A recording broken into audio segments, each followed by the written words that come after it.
Welcome to your complete 21-day step-by-step practice routine that's perfect for beginners. We're talking ground zero. Like if you never touched a piano before, don't worry, I will guide you step by step.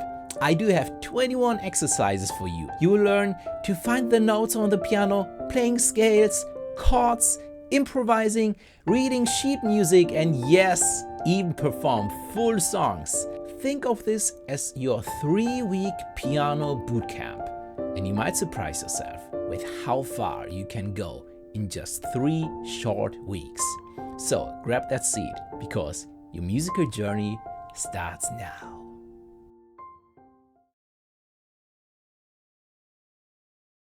To navigate the keyboard, the good news is we can use the black keys as a guide. As you can see, the black keys are arranged in 2 and 3. And these groups help us locate important notes that we can use as a starting point to find all other notes. We call this our landmark notes. For instance, if I go to this group of 2 black keys, we can select the left one, then move to the white key on its left. This one is called C. But what I like to do is to go to the group of 3 black keys, choose the middle one, and then move to the white key on its right. This is our landmark note A. And this is my favorite because from here we can follow the alphabet. A, B, C, D, E, F, G. And again, A, B, C, D, E, F, G. And again, yeah, A, B, C, D, E, F, G. A, B, C, D, E, F, G. The notes are repeated again and again across the entire keyboard. And both C and A are great notes to start with. And by learning these landmarks, you're already making progress in your piano journey. So don't go anywhere because the next exercise is going to reinforce this knowledge and boost your piano skills to the next level. Okay, here's the exercise for day 1. The better you get at this exercise, the more confident and fluent you will be in playing the piano. We will do this together. I will name a random key on the piano, and your goal is to place your finger on that key as fast as possible. But first, remove the letters. And here's how it works. We have 2 levels. Level 1. With your left hand, with your left pointer finger, you play the A. Remember, we have the group of 3 black keys. The middle one to the right is A. So our left hand pointer can stay there. And when I say play the note D, you have 3 seconds to go from A, B, C, D. Yeah, and this is your goal, to find the D as fast as possible. When I say F, you need to count A, B, C, D, E, F and play this note. Okay? As fast as possible. Okay, ready? Place your left pointer on A. And now I call a note and I count down from 3, 2, 1, 0, and then I play the note to confirm if you are right or wrong. Okay, ready? First note is E. 3, 2, 1. The next note is F. 3, 2, 1. The next note is C. 3, 2, 1. The next note is G. 3, 2, 1.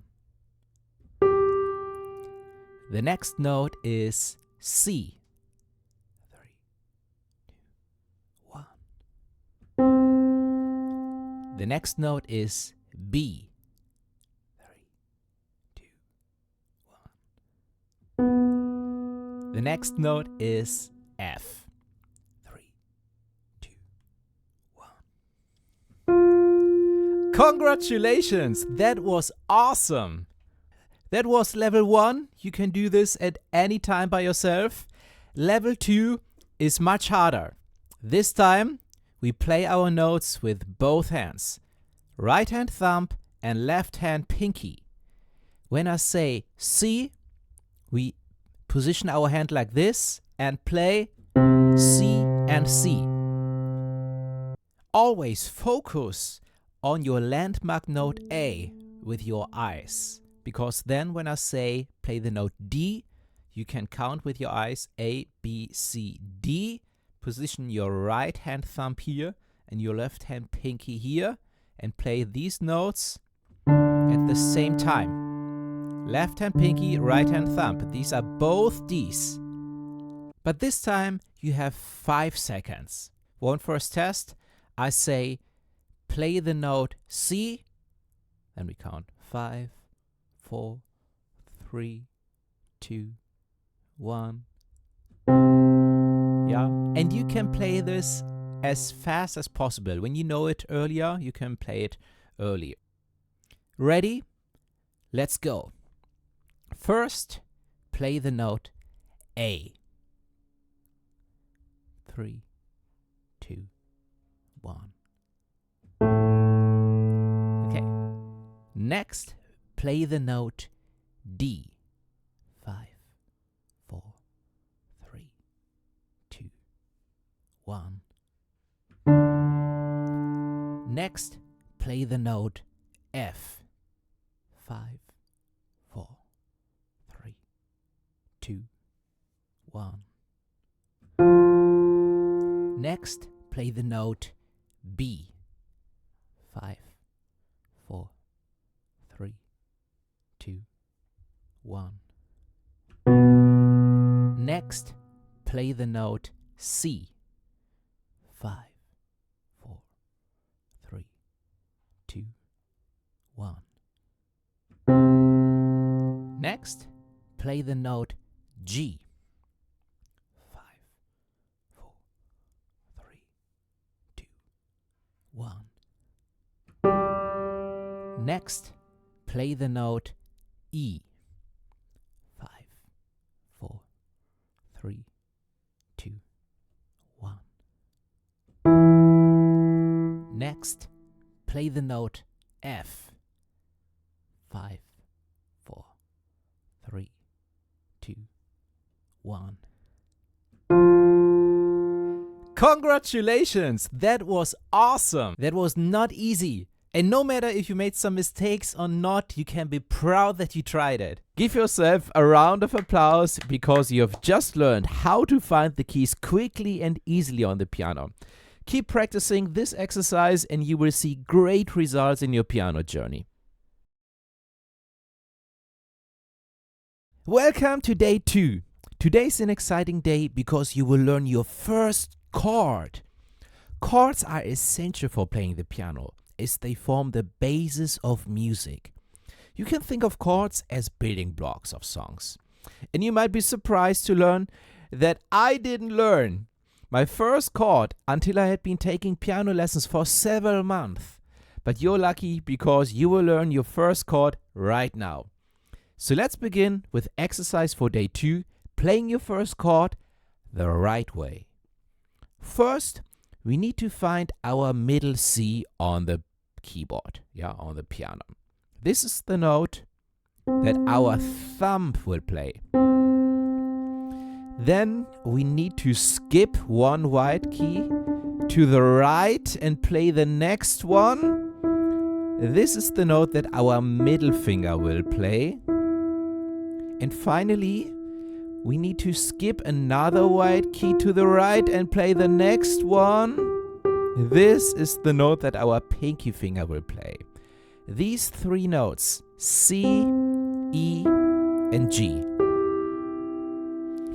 And these together, they make the chord called C major. Now, here comes the challenge. We need to play all these 3 notes at the same time like this. Please pay attention to how all the notes sound together exactly at the same time. Not like this, and also not like this.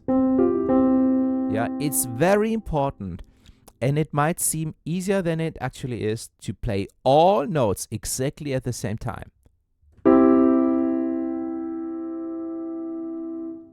But if you practice this for at least 20 times or better 50 or even 100 times, it only takes a few minutes, and this is the exercise for day 2.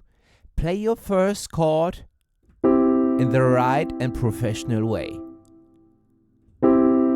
Please pause this video now and repeat this chord for 50 times, or better, 100 times. It only takes a few minutes, but it's very important that you really do this now. Okay, welcome back and congratulations to your second exercise. Remember, this is a 21-day piano course. The next exercise is for tomorrow. And the reason is, while you're sleeping, your brain will process everything what you learned today. And tomorrow, when you get up in the morning, you're a little smarter than today. This is the piano practice superpower. Learn, practice, sleep, repeat. Learn, practice, sleep, repeat. Over 21 days. Please make sure to save the link to this video or save it into your watch later on YouTube. And then I'm looking forward to see you tomorrow. Welcome to day 3. Today is an exciting day because you will start to learn your first song. As I mentioned before, chords are essential for playing the piano and they form the basis of music. So the same is true for our first song here. And that's why we will learn the first 4 chords of our first easy song. The first chord is our C major chord. You already learned it yesterday. It has the notes C, E, and G.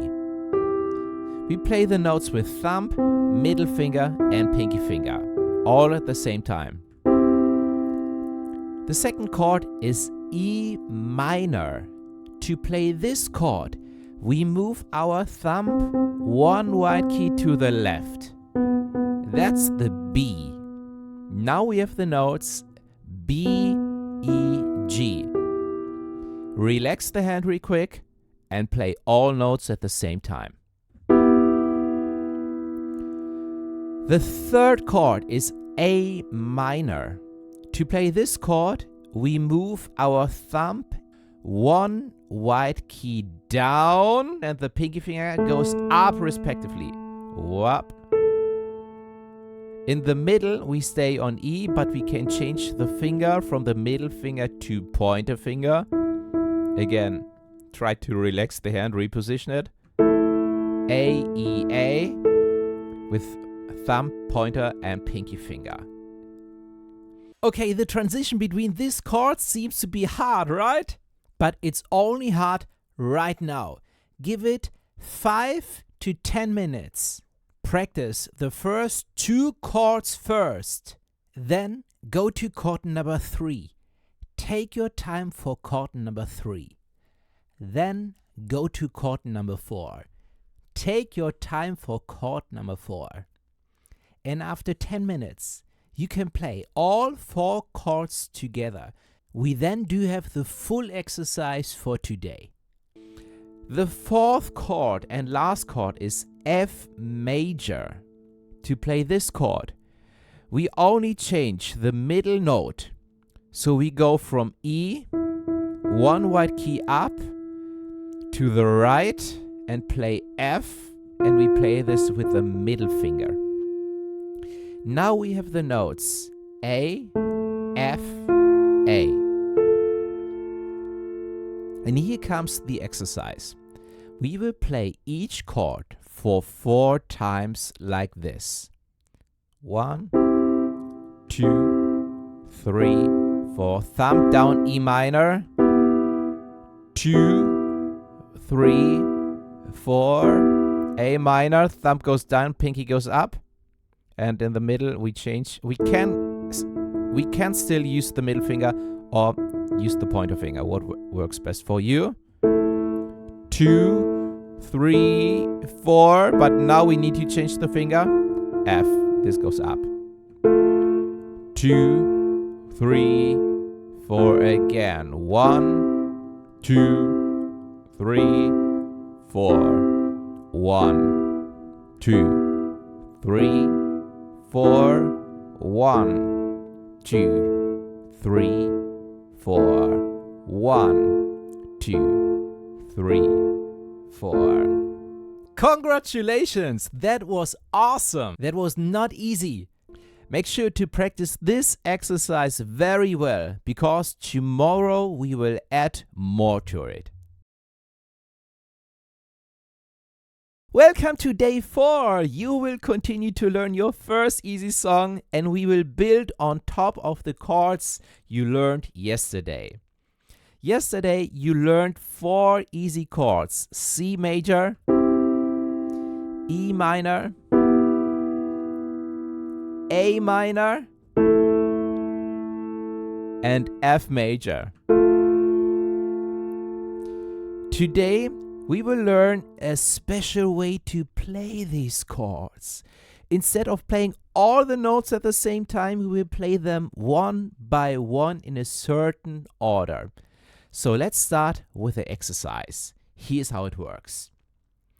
Let's start with our C major chord. We have the notes C, E, G, and we play them with thumb, middle finger, pinky finger. And now we play the notes up and down, one after another. Yeah, so we start with C, then E, then G, go back to E. So we have C, E, G, E. Yeah? And we play this for 4 times. So this is one round. 1. Now 2. Now 3. And 4. After 4 times, we move on to the next chord, E minor.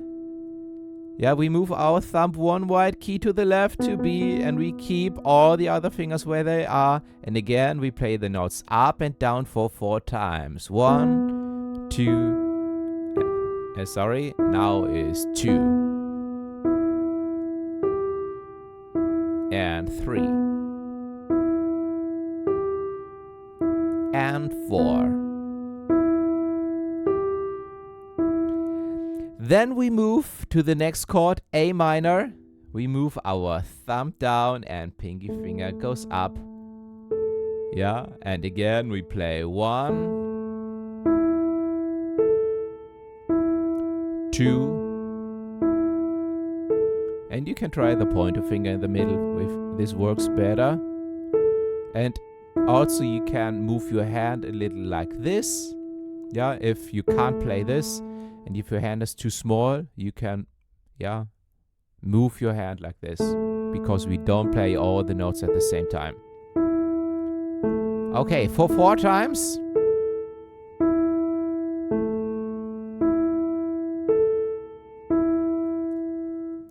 And then the last chord, we go from E up to F and again play 1, 2, 3, and 4. Our F major chord. So let me play all together for you, and that's the exercise for today. First I play them slow and then I play them fast. 1, 2, 3, 4. Next chord, and 1.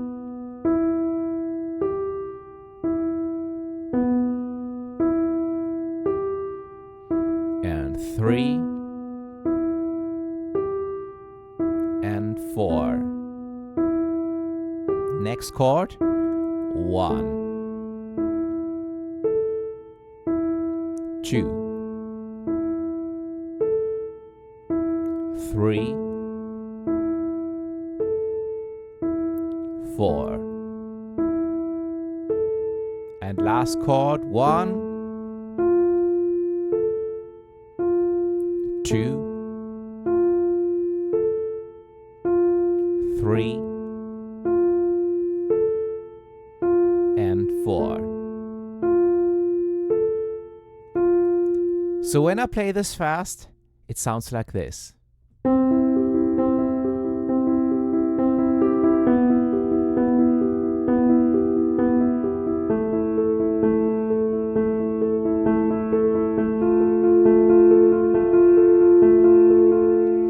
Enjoy, and I'm looking forward to see you for the next one tomorrow. Welcome to day 5. Today we are going to learn how to play the left hand together with the right hand in our song. And this is one of the most challenging skills for piano players. But don't worry, I will guide you step by step. First, I will show you the notes. Then you will practice the left hand, and then in part 3 we will play both hands together at the same time. So let's start with part number 1, the notes. So, the left thumb plays the note C. Then the pointer goes down and plays the note B. Then the middle finger plays the note A. And the pinky plays the note F. And please note, pinky finger and ring finger are the weakest fingers we have. Yeah, it might be hard for them for you to play them at first. This is totally normal for beginners, yeah? And it will get easier over time. It will probably look something like this, yeah? Okay, but these are the notes. So, part 2 is to practice the left hand, and we will count out loud and play. Yeah, this will help us play at a steady pace, not too fast, not too slow. Ready? Let's go. 1, 2, 3, 4. 1, 2, 3, 4. 1, 2, 3, 4. 1, 2, 3. And again. Thumb, 2, 3, 4. Pointer, 2, 3, 4. Middle finger, 2, 3, 4. And pinky, 2, 3, 4. Yeah, chances are high that you need more time to practice this. Please pause the video now and repeat this for at least 5 till 10 times. And that was part 2. Then let's move on to part 3. We are ready now to play both hands at the same time. And the trick is to play the left hand note at the same time as the right hand note, the first notes. And then the right hand will continue to play our chord as we did yesterday. So let me show you. We play it together. And the right hand continues to play the chord for 4 times. 3 and 4. So then for the next chord, for the E minor chord, right thumb goes down and left hand plays pointer, both at the same time. And the right hand continues alone. And then next, left hand plays A, right hand plays also A, thumb and middle finger. And the right hand continues to play our chord for 4 times. And last chord, left hand plays F, right hand plays A together.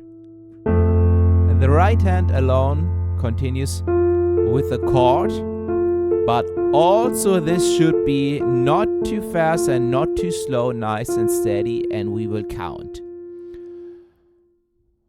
1, 2, 3, 4. 1, 2, 3, 4. 1, 2, 3, 4. 1, 2, 3, 4. Awesome! And that's the exercise for today. Practice and repeat this for at least 5 till 10 times. You can do this slower, that's totally fine. Enjoy and see you tomorrow for the next exercise. Welcome to day 6. You might be curious about what we will add to our song today. Well, the amazing news is you already know all the notes and you can play all the notes you need to play our song. But you might wonder, why doesn't it sound so nice yet? Well, that's because we need to add some emotion to our music. And that's what we will do in today's and tomorrow's exercise. I will introduce you to 2 very important fundamental techniques to make your music more expressive. Today, we will use a tool that we have on the piano. And this is the foot pedal. If you don't have a foot pedal, I strongly suggest that you get one. You can find one for 10 or 20 bucks in any popular online music store if you have an electric piano. If you have an acoustic piano, you probably already have 3 pedals. In that case, we will use the right one. For everyone else who has 1 pedal, great. That's the one we need.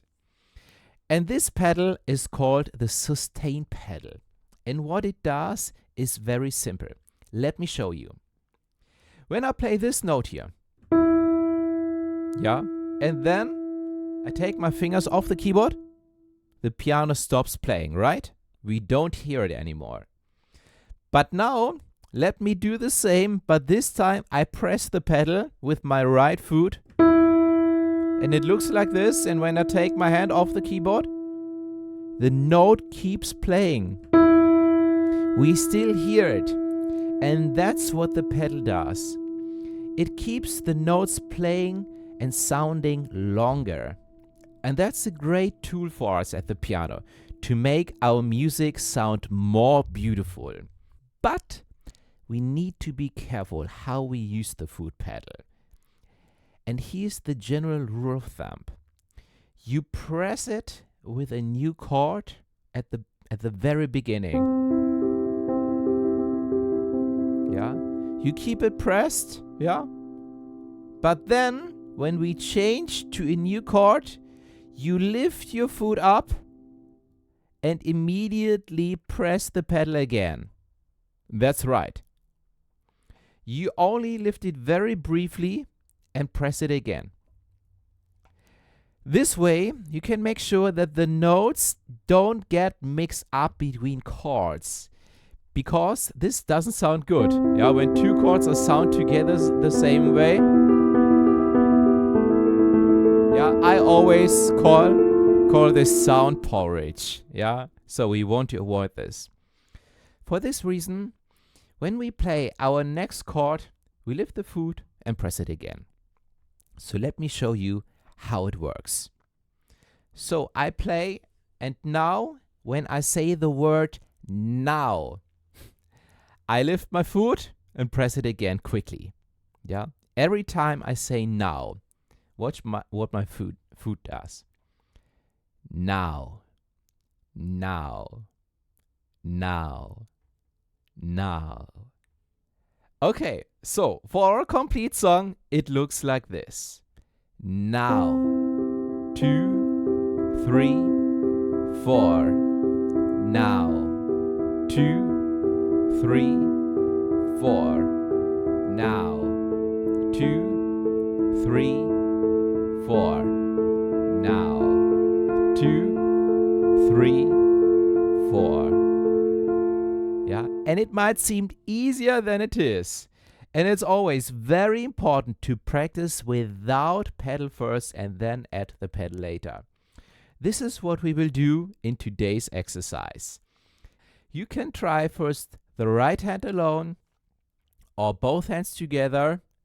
Both works, yeah, but try exactly what I just showed you. And then it looks like this. Now.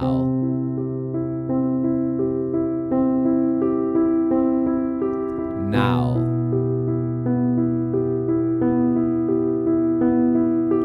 Now.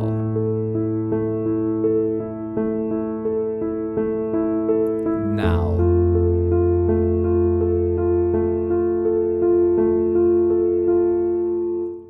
Practice this again for 5 to 10 times. Enjoy, because you will probably notice our song now sounds much more professional. Enjoy and see you tomorrow. Welcome to day 7. This is a milestone day because we are wrapping up our first song together. You've got the notes, the chords, and the sustain pedal down, and now it's time to add the final layer of emotion with dynamics. So what are dynamics? Simply put, dynamics are the variation between loudness and softness in our playing. For example, I can say I play the same song twice, first without dynamics, once, yeah, and then with dynamics, yeah. Without, it sounds like.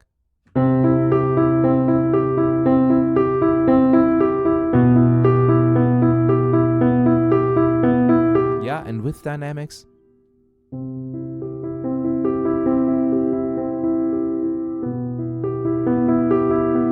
Yeah, the difference is like night and day, right?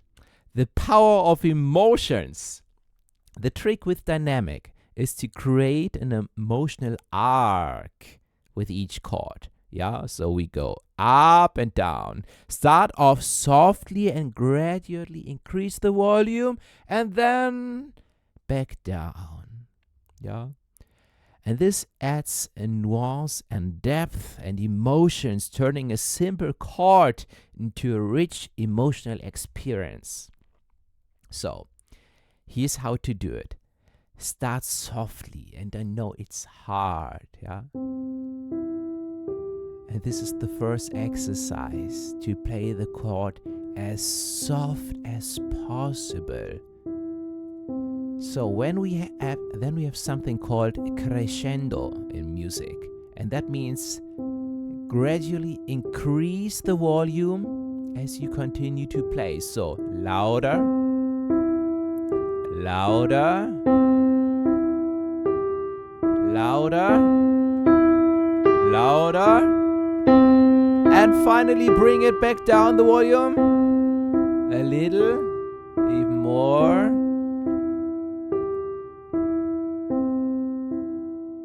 and more, and softer, and softer, and softer.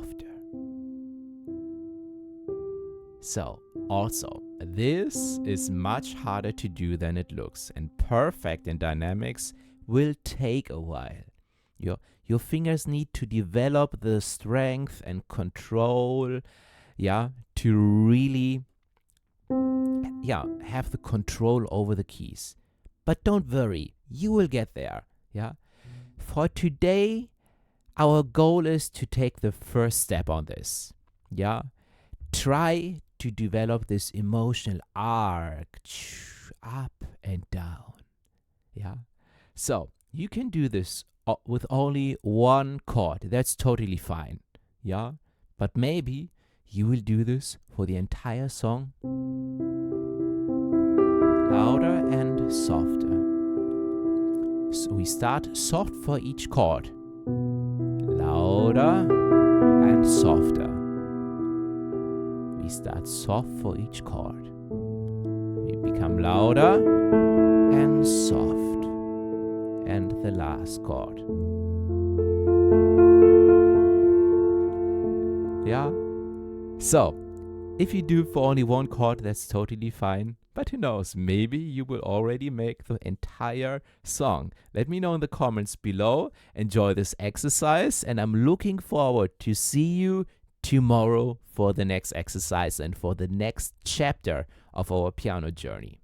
Congratulations! This is the end of chapter 1. In this part, we learned some basic skills for playing the piano. But before we dive into the next chapter, I want to let you know about 3 other videos I have on my YouTube channel. I have 3 amazing piano tutorials for 3 of the most popular piano songs of all time. Number 1, River Flows in You by Yiruma. Number 2, Comptine Autrete by Jan Thiessen. This is the soundtrack from the movie Amélie. And number 3, Für Elise by Beethoven. These songs are absolutely beautiful, but they are not easy for beginners. But I have broken them down into small parts that everyone can master. These tutorials are very popular on YouTube because I show you how to play the songs step by step with clear and easy explanations. I recommend that you try them after you finish this video here. Yeah, and I link this below this video. Okay, but now let's go on with chapter 2. Welcome to chapter 2 of this 21 piano course. In this second part, we will dive deeper into the topics chords and music theory. Now, let me show you one example of one important fundamental of chords and music theory and how music works. And here's the important thing.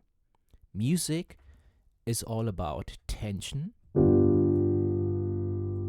relaxation. Listen to this. Tension and relaxation. We have a nice melody.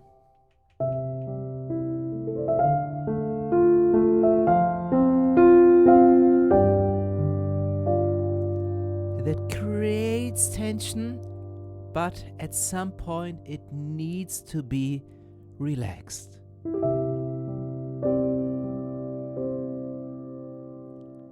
Keep this in the back of your head for the next chapter. We will come back to this again and again. But now, let's start with day 8. Welcome to day 8 of your musical journey. Today we are diving into the world of half tone and whole tone steps. These are key concepts in music theory, and understanding them will unlock new levels of musical knowledge for you. So, let's start with half tone steps. Yeah. Ever wonder what the smallest step in music theory is? A half tone step. To explore this, place your finger on any key of the piano, no matter if black or white. Yeah.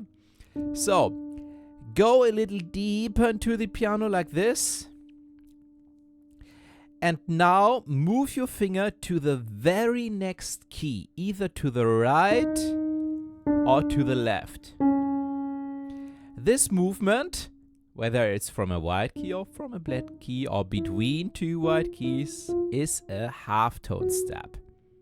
Remember, the next key might be black or white, depending on where you are. For example, this is white and this is white, but these all are half tone steps. So here's a quick example. I start with the note A, move to the next key on the right, which is a black key, and you've played a half tone step. And also half tone steps, you can also call them semitone steps. Yeah, it's the same. Half tone steps, semitone steps is the same. So continue this pattern, and now you'll notice that half tone steps are everywhere on the keyboard. Yeah. So Now let's shift to whole tone steps. And a whole tone step is simply two half tone steps combined. Start on any note, yeah, a little deeper in the piano, and move 2 keys to the right, 1, 2, or to the left, 1, 2, and that's a whole tone step. It doesn't matter if you're moving from white to black keys or between white keys. The principle remains the same. Yeah? Okay, ready for some hands-on practice? I'll give you one note and the direction up or down, and then I'll tell you whether to move a whole tone step or half tone step. You try to find the right key, and I'll provide you the solution. Don't worry about making mistakes. They are part of the learning process. If you get it right, great job. So, exercise 8, day 8. Let's begin. Here's your first note. Now move a half tone step up. Okay, got it? Here's the solution. Okay, next note. That's the new note. This time, let's go a whole tone step down. Ready? Here's my solution. Ha, that was a harder one. Okay. The next one, try to find this. Now go a whole tone step up. Here's my solution. This one. Okay, 3 more. Now let's go a semitone or half tone step down. Here's the solution. Great. Okay, now let's go a whole tone step down. Here's the solution. 1, 2. That's it. Okay, now let's go a whole tone step up from this note.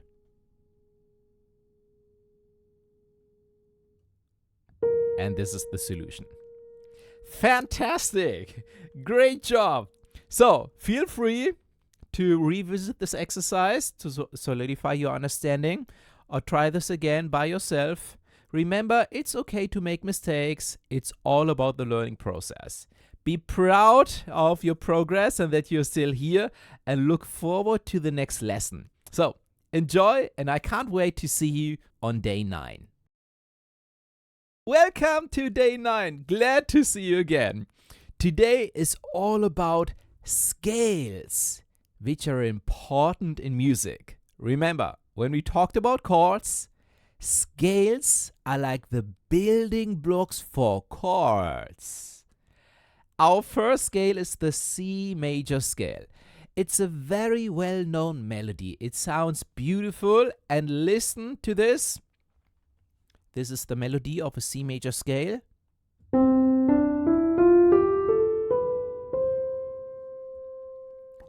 So listen to this again and remember, this is the melody of a major scale.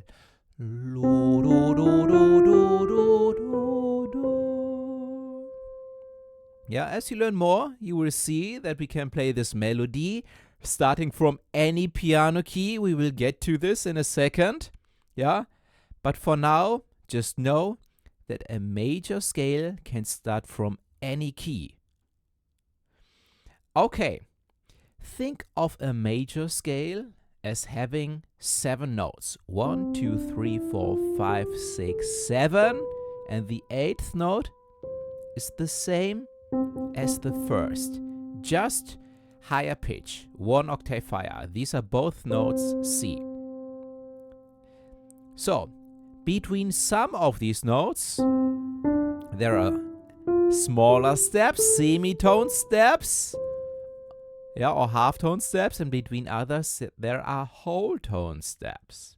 Yeah, let's try this with our C major scale. So we start with C, we have a whole tone step, we have a whole tone step, we have a semitone step, half tone step between 3 and 4, between the third and fourth note. We have a whole tone step, we have a whole tone step, we have a whole tone step. And now, this is my 7th note and 8. This is a half tone or semitone step. So, that's important to remember. Between the 3rd and 4th and the 7th and 8th note is a half tone step, and all other ones are whole tone steps. Yeah. So 1 whole tone step, 2 whole tone step. Now 4 semitone step, 5 whole tone step, 6 whole tone step, 7 whole tone step. Now between 7 and 8 semitone step. Again, from 3 to 4 and from 7 to 8 semitone steps. This is now very important for our next exercise. This will be a little challenging because now we will try to find a major scale from D.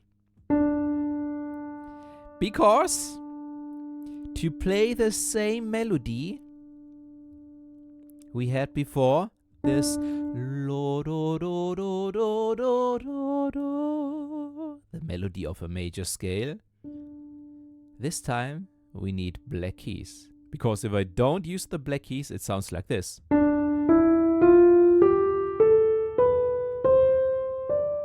Right? It's not our major scale melody. Our major scale melody sounds like this.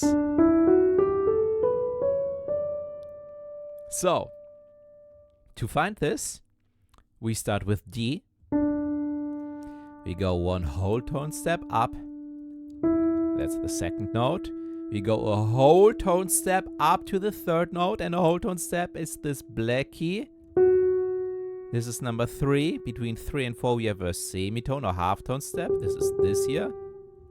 4, 5 whole tone step, 6 whole tone step, 7 whole tone step, it's this black key. And between 7 and 8, semitone step. That means we have these 2 black keys instead of these 2 white keys.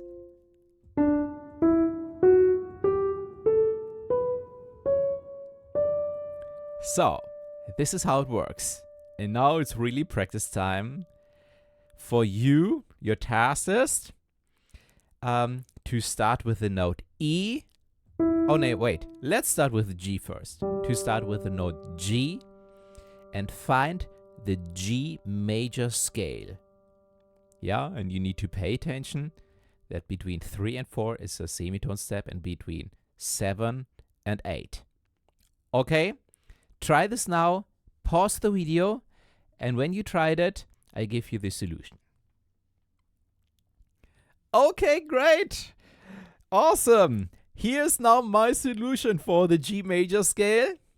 So, we have the notes G, A, B, C, D, E, all white notes, but now whole tone step, F sharp, and G. So, you don't have to understand the name of the notes right now, that this is F sharp. It's not important. Yeah, pay attention to whole tone and half tone steps or semitone steps. I say half tone steps from now on. Okay, great. Let's try this for 2 more scales. Now let's start from E. Pause the video and then I give you the solution for the scale. Okay, great that you're back. Here's now my solution. So we have E, then we have a black key, F sharp, another one, G sharp, A, B, black key, C sharp, black key, D sharp, and E. This is the melody for our E major scale. Yeah. So when we want to play our melody from E to E, we need these black keys. Okay, last one. Let's try this from F. From F to F. Pause the video now, try this, and then I give you the solution. Okay, great. So, here's the solution. F, G, A. Now this is the 3, and now the 4th note, semitone step. Whole tone step. Whole tone step.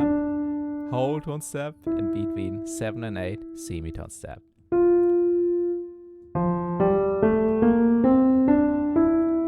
Again, our melody of a major scale, this time from F to F, and this scale is called F major, because we started from F and played the melody of a major scale. These notes are the groundwork and the basis of a lot of songs that are written in the key of a major scale. Very, very popular. So if this seems hard, I have some help. Yeah, I made a free ebook with all this information, with easy to understand pictures and graphics, and you can download it in the link below. It's part of my free piano beginner course at my website werdemusiker.com. If you don't have it yet, I recommend to pause the video, get it now, and then come back to the video so that we can go on.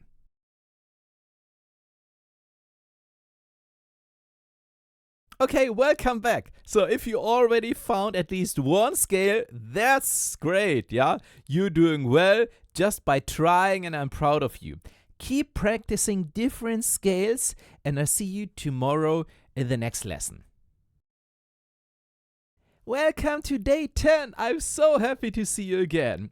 Today we are going to explore something really interesting in music. The difference between major and minor scales. Remember how you learned to find a major scale yesterday on the piano? Great job on that. Now let's dive into the world of major and minor scales. You see, in music we have two main moods or types of scales. Major, which is often sounds happy and bright, and present, la da da da da da da da. And then we have minor, which can sound a little sad, thoughtful, and melancholic.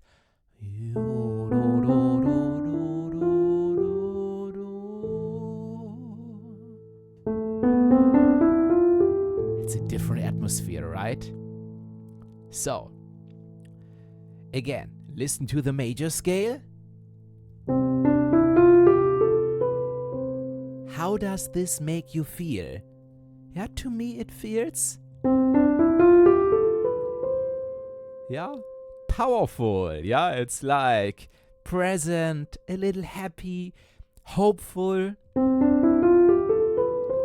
Yeah, and now let me play a minor scale.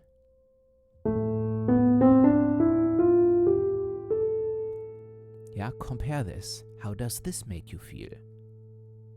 Yeah, to me it feels a bit melancholic, sad, and thoughtful. This difference is what makes music so powerful. When a musician writes music, writes a song, they choose between these two scales to set the mood of a song. And it's fascinating how this choice shapes the entire feeling of a song. Pay attention next time you listen to music to a song. Can you tell if this song is written in major or minor? Yeah. Okay. Even though they sound different, major and minor scales have a lot in common. So, for example, the C major scale and the A minor scale use exactly the same piano keys.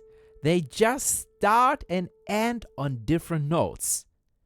And the shift of perspective changes the whole mood of music.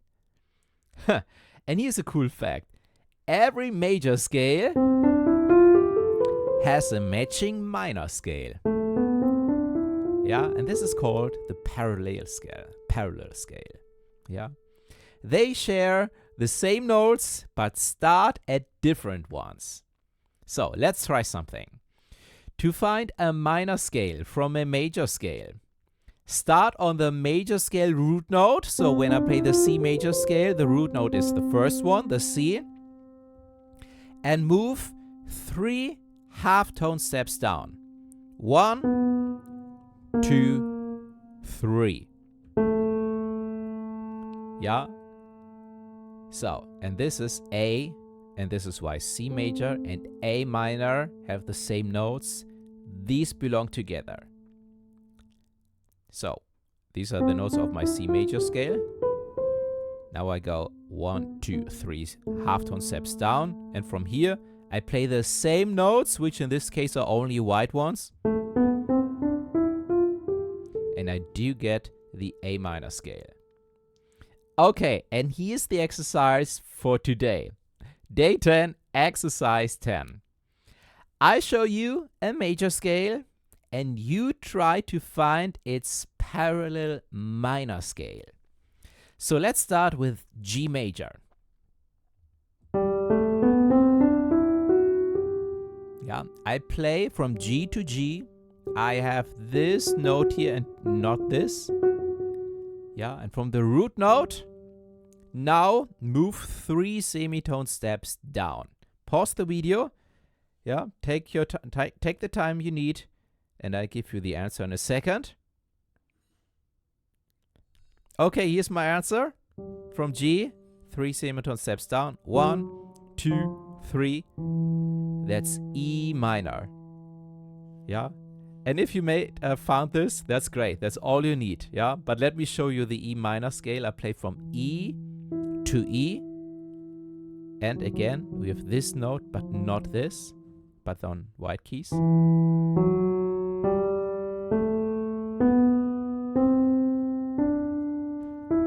That's the E minor scale.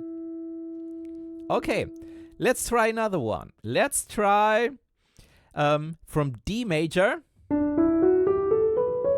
Yeah. Which scale is the parallel minor scale from D? From D major. Pause the video, take your time. Here's my solution. 1, 2, 3. It's B minor. Yeah. So, and the scale is this one. Isn't it interesting how shifting a few notes can changing the mood of music? Yeah. You're doing an amazing job learning this.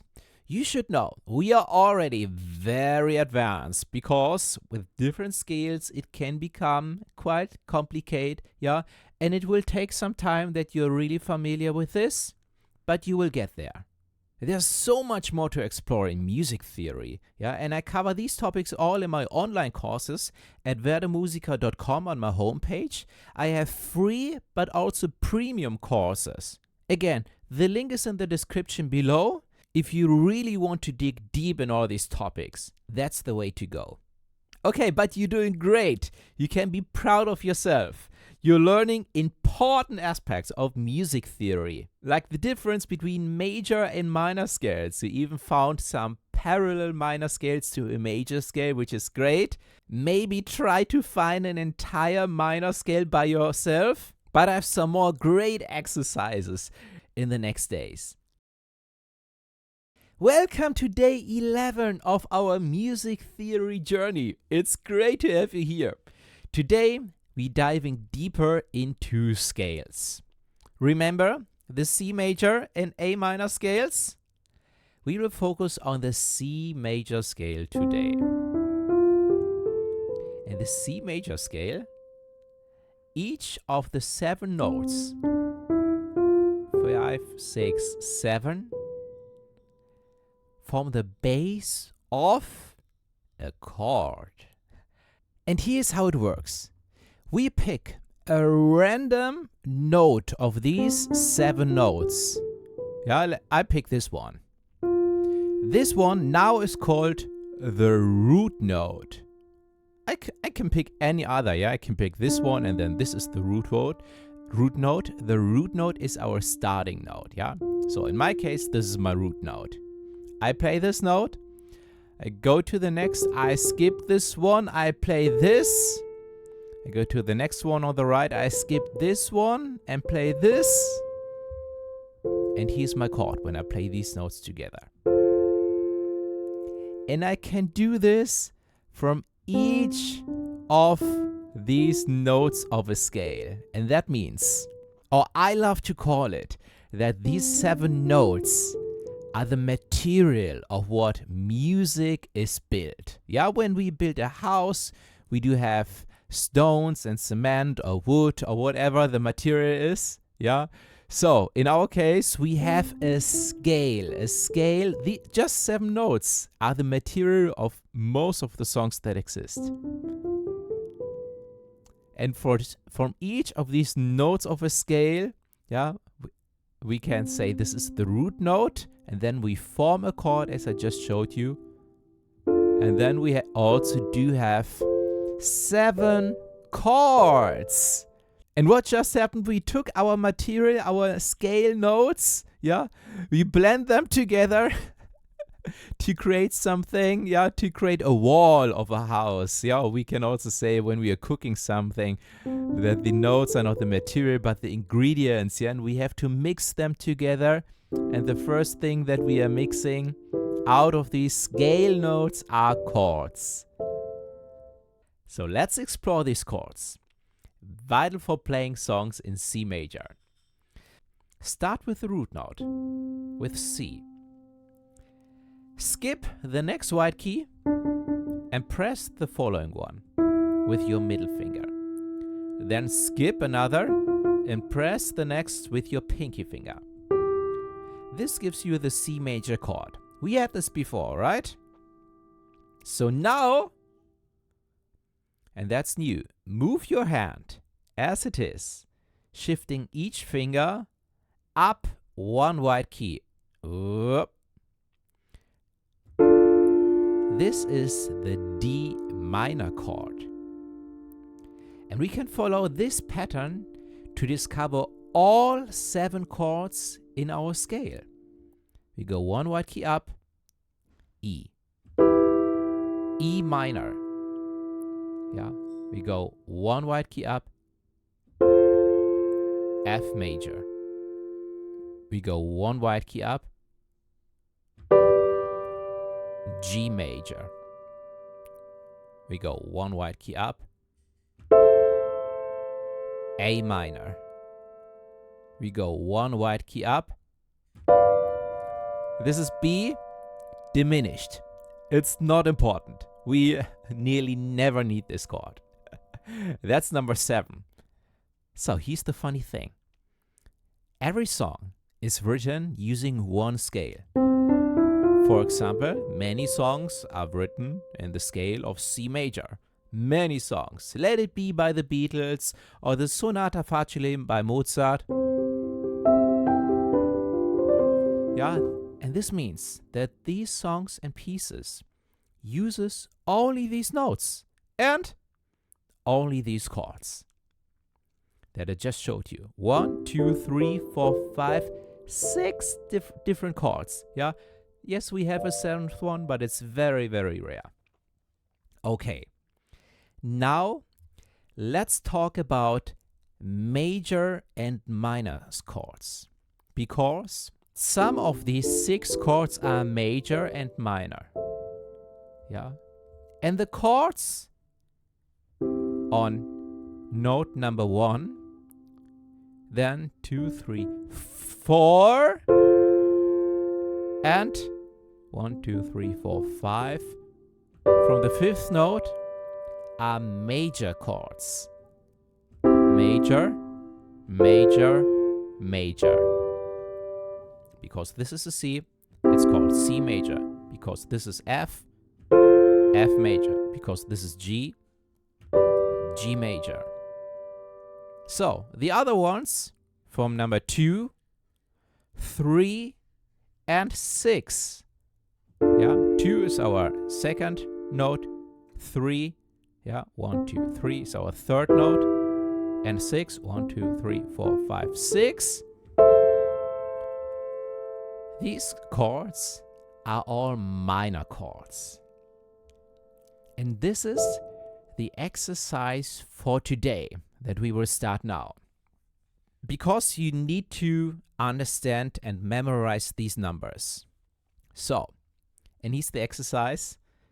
Now I name a number and you let me know if it's a major or a minor chord, okay? So, from our scale, yeah, we have 7 notes. 1, 2, 3, 4, 5, 6, 7. From each of these notes, we have a chord. And some are major and some are minor. So, here's the question. From 1, 2, 3, 4, from this note, this chord, is it a major or a minor chord? Here's my answer. It's a major chord. Okay, number 1. Is this a major or a minor chord? It's a major chord. Okay, number 2.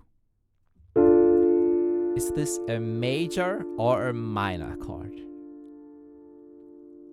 And it's a minor chord. Number 6. Is it a major or a minor chord? It's a minor chord. Number 5. Is it a major or minor chord? It's a major chord. Number 3. Is it a major or a minor chord? It's a minor chord. Great job! Today you've learned the essential chords of a scale, yeah, which you can use to play countless songs, yeah. Stay tuned. We will explore how to apply these chords to different songs throughout this video. So I'm looking forward to see you tomorrow. Welcome to day 12 of your musical journey. So, today's topic is crucial. Remember when we talked about tension and relaxation? Yeah, and we talk about this today and how it works with chords. So understanding this concept is the key to grasping music theory and how songs create emotion. So, first, let's simplify our chord names. We did this yesterday already, yeah, because I said we do have a chord from number 1, from number 2, number 3, number 4, number 5, number 6, number 7. So we have a chord from each of these notes. This is our scale, and from the first note we have a chord, from the second note we have a chord, from the third note we have a chord, and so on, right? So, because we have a lot of numbers when it comes to music, yeah, we have numbers for everything. These numbers here that represent the chords in our scale, we will write them as Romanian numerals. Yeah? So, you can see here we have number 1, 2, 3, 4, 5, 6, and 7.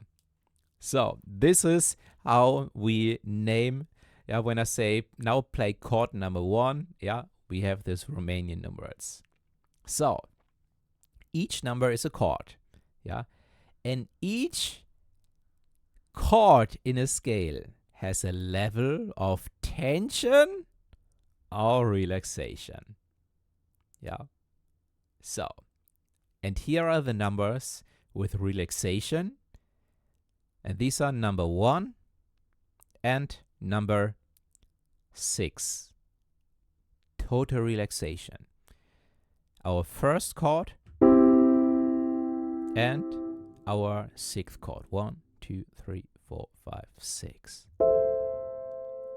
These chords have relaxation.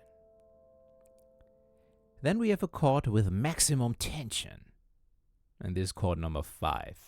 1, 2, 3, 4, 5. And all our other notes have moderate tension. Number 2, 3, and 4. So, let's hear this. First, play a C major chord. So it feels relaxed, right? So now try number 5, the G major chord here. Do you feel a little tension? It's 6th resolution, which we can find in a chord. Again, 1. Play this again and pay attention to how it makes you feel.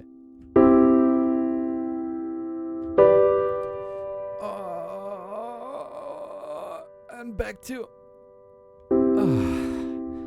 relaxed. Number 1.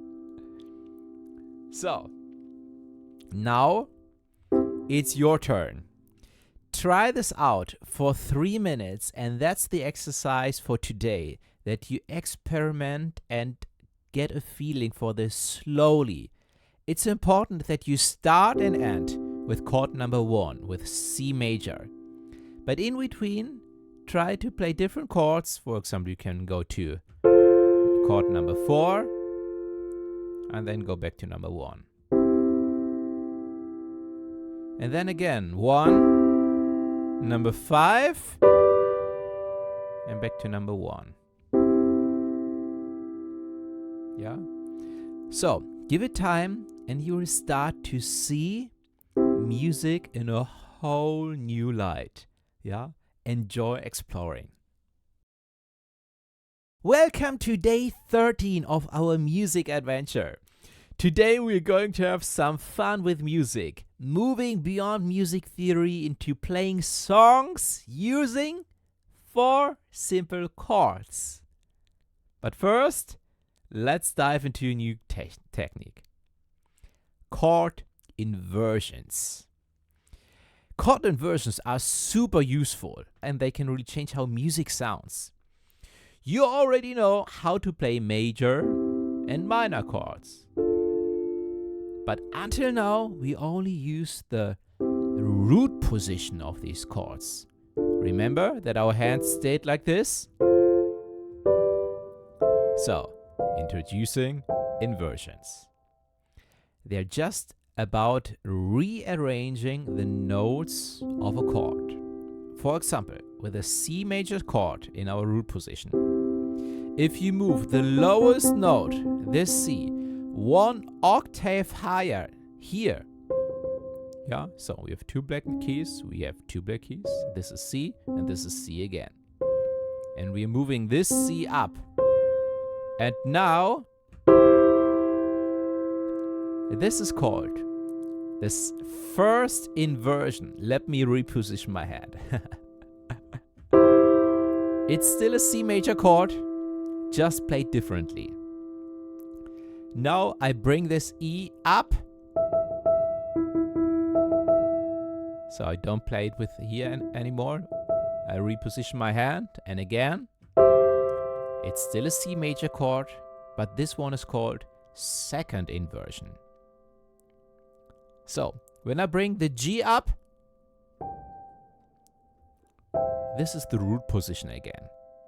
We always have root position, first inversion, second inversion.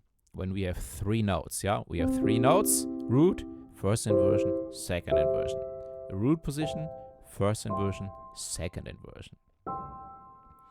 Okay, now it's your turn. Exercise number 13. Let's start with a G major chord in a root position. So, pause the video, give it a try, and try to find the first and second inversion, and I'll show you the solution in a second. Okay, welcome back. Here's now my solution for the G major chord. When I bring the G up, it's this one. So, for the second inversion, I bring the B up, and the second inversion is this one. Okay, let's try the next chord. Now let's try the A minor chord.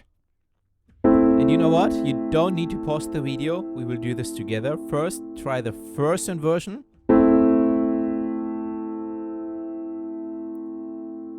I'll give you the solution in a second. Yeah, I play this here, I reposition my hand, and then I play it. That's the first inversion. Now let's try to find the second inversion. So, the C goes up, I reposition my hand, and this is the solution. A minor chord, second inversion. Great! Let's try this for the F major chord. Try to find the first inversion. And here's my solution. The F comes up. Reposition the hand. This is the first inversion of F major chord. So, second inversion. Try this. And here's my solution. The A goes up. Reposition the hand. Second version of the F major chord. Great! So, you can try this out now, also for other chords if you want, for D minor, yeah, for all our chords from the C major scale. You can try this out now. If you have time, if you want to do this, if you need a challenge, yeah, but you're doing great, yeah, that was the exercise for today, to find the inversions. We go on with the next exercise and with the next technique tomorrow. I'm looking forward to see you there, and this will be super exciting. Welcome to day 14. Today's lesson is super exciting because we're going to apply what we've learned yesterday and play songs using inversions. We have 4 chords and we make use of our inversions. So, and we will explore a new concept, and this is the principle of minimal hand movement. Or we can also call it the principle of the smallest hand movement. It's the same, just a different wording. So let's dive in with the chords A minor, F major, C major, and G major.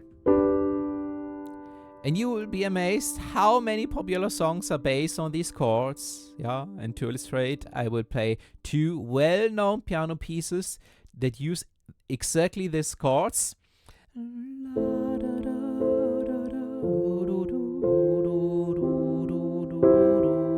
Yeah, this one is called River Flows in You. Or another very popular piano song is Faded by Alan Walker.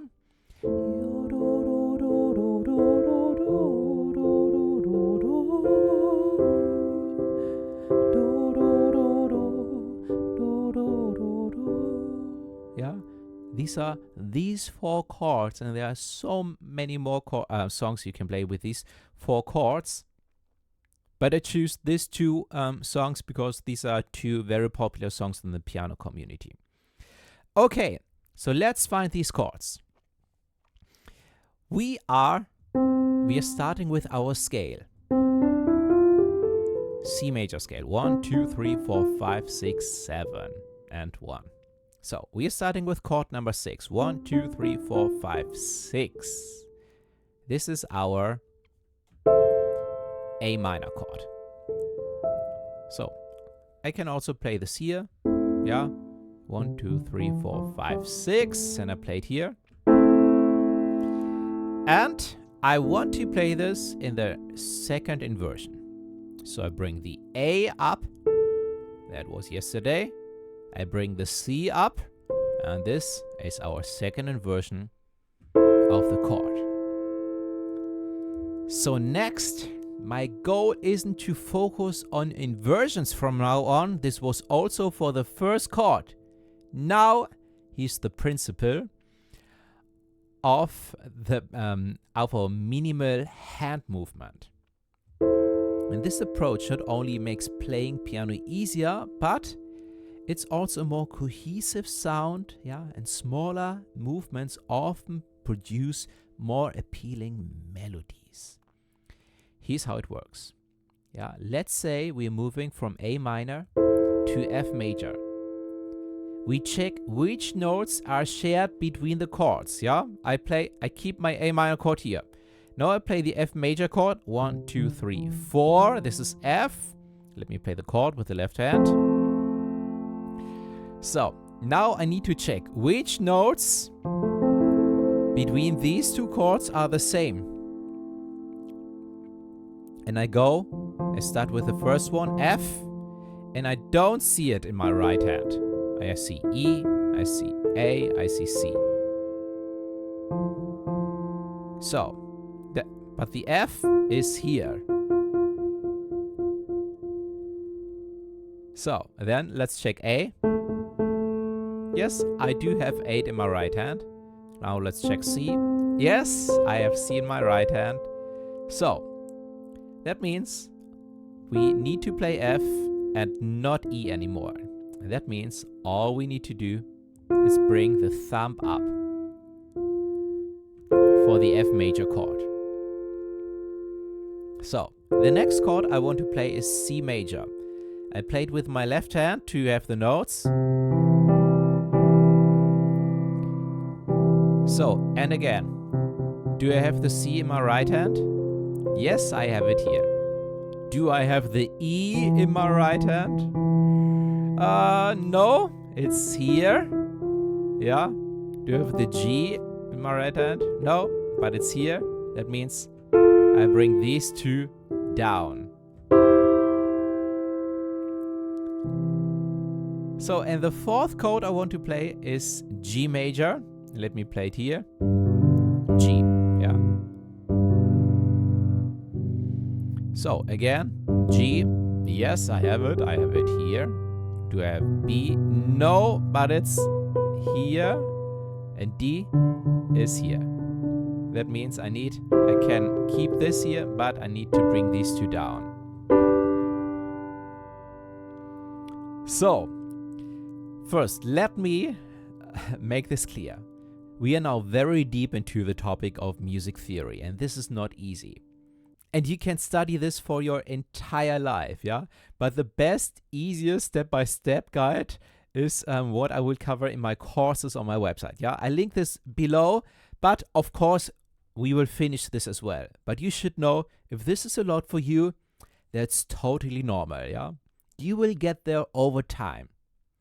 For now, it's important that you understand the big picture, the high level, yeah? So, and you don't have to find everything by yourself, what I just showed you.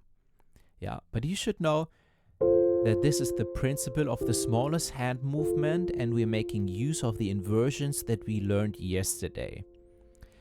And I provided you the solution, yeah? But long story short, we have the A minor chord. And for the smallest hand movement, we bring the thumb up to F, and this is our F major chord, our second chord. And then we wanted to play the C major chord, and the smallest hand movement is that we bring these two notes down to E and G. This is the G major chord. And our last chord is the G major, and all we need to do is bring these two notes, E and C, down to D and B. So, it's a bit tricky, but I believe in you, yeah? Using what we just did, A minor, F major, and these are the most efficient transition to C major and G major, yeah? And the key is to move your hand as little as possible, the principle of the smallest hand movement. Very important in music. Yeah, this is how orchestra music is made. This is how piano music is made. This is how pop music is made. Yeah. Don't worry about making mistakes, but your exercise now is to play these chords like this. A minor, F major, C major, and G major. Let me do this again very slow. A minor. Thumb goes up, F major. Middle finger and thumb go down, and I play the point instead of middle finger, C major. And now thumb goes down and ring finger plays instead of pinky finger. Again, A minor, F major, C major, and G major. So that's the exercise for today, that you play these chords using the principle of the smallest or of minimal hand movement. Very important principle. This is why music often sounds so cohesive and beautiful. And your goal is to play these chords using this principle and enjoy also the beautiful sound of these chords. Remember, a lot of popular songs are based on these chords. So enjoy and see you in the next part. Welcome to day 15. Today I want to show you how you can find any major and any minor chord. And this is how it works. You pick a random key. Let's say I pick this note here. This is E. So, now I have two options. I want to create an E major or E minor chord. For a major chord, I select 4 semitone steps first. I go 4 semitone steps up, like 1, 2, 3, 4. I remember this note. And now 3. 1, 2, 3. That's it. These 3 notes are my E major chord. For minor chords, it's the opposite. I start with E. First 3. 1, 2, 3. And then 4 semitone steps. 1, 2, 3, 4. And this is my E minor chord. That's it. How it works from every chord. Yeah, I can go to B flat. Yeah, you don't have to know which note this is. Yeah, like 1, 2, 3, 4. 1, 2, 3. That's a B major chord. So let's start with the exercise for today. I give you a root note. The first note is always called the root note. We start with G. And now, please try to find the G major chord. I give you the solution in a second.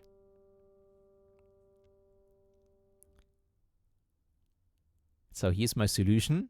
From G, I count 1, 2, 3, 4. And then I count 1, 2, 3. And this is our G major chord. Okay, let's try B minor. What's the B minor chord?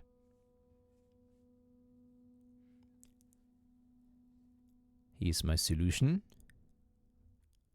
1, 2, 1, 2, 3, and then 1, 2, 3, 4.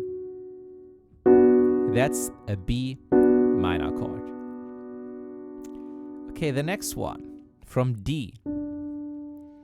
What's the D major chord?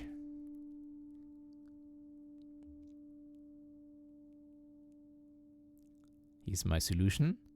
1, 2, 3, 4. 1, 2, 3.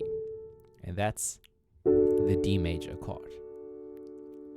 Great! That was awesome! Yeah, this is a super important skill at the piano, to find all the chords. Yeah, we had the principle of chord inversions before. Yeah, I know it will take some time to play all the chords in all inversions. Yeah, it took me a couple of years. It won't take you that long. Yeah, you will probably be able to do this like in 3 months or so if you train this with the right instructions. Yeah, but knowing to play all these chords will enable you a lot of things, yeah, and this is what we will cover in the next part of this video, and this is just a summary of chapter 2. Welcome to a summary of chapter 2. Remember, you don't need to grasp every detail right away. The main takeaway here is the importance of chords in music composition. But I want to show you something very important that even some professional pianists don't know. That every song at any given time has one chord, but only one. And I want to show you this with Für Elise by Beethoven, because this is something that really a lot of professional classical pianists don't know.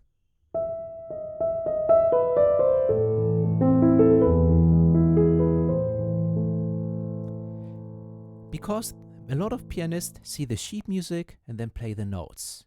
But here's the thing. These were chords.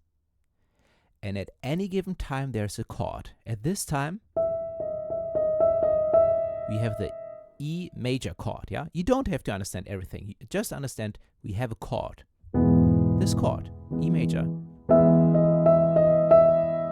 Yeah? For example, when I play a different chord, it's not this one, right? This one sounds good.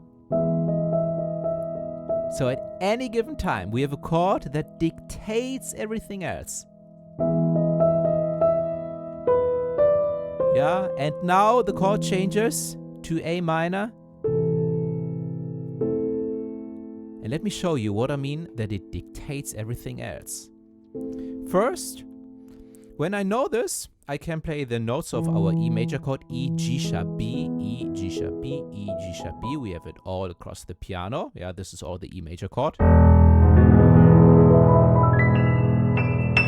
Yeah, I can play it because of this. I can play the notes as often as I want.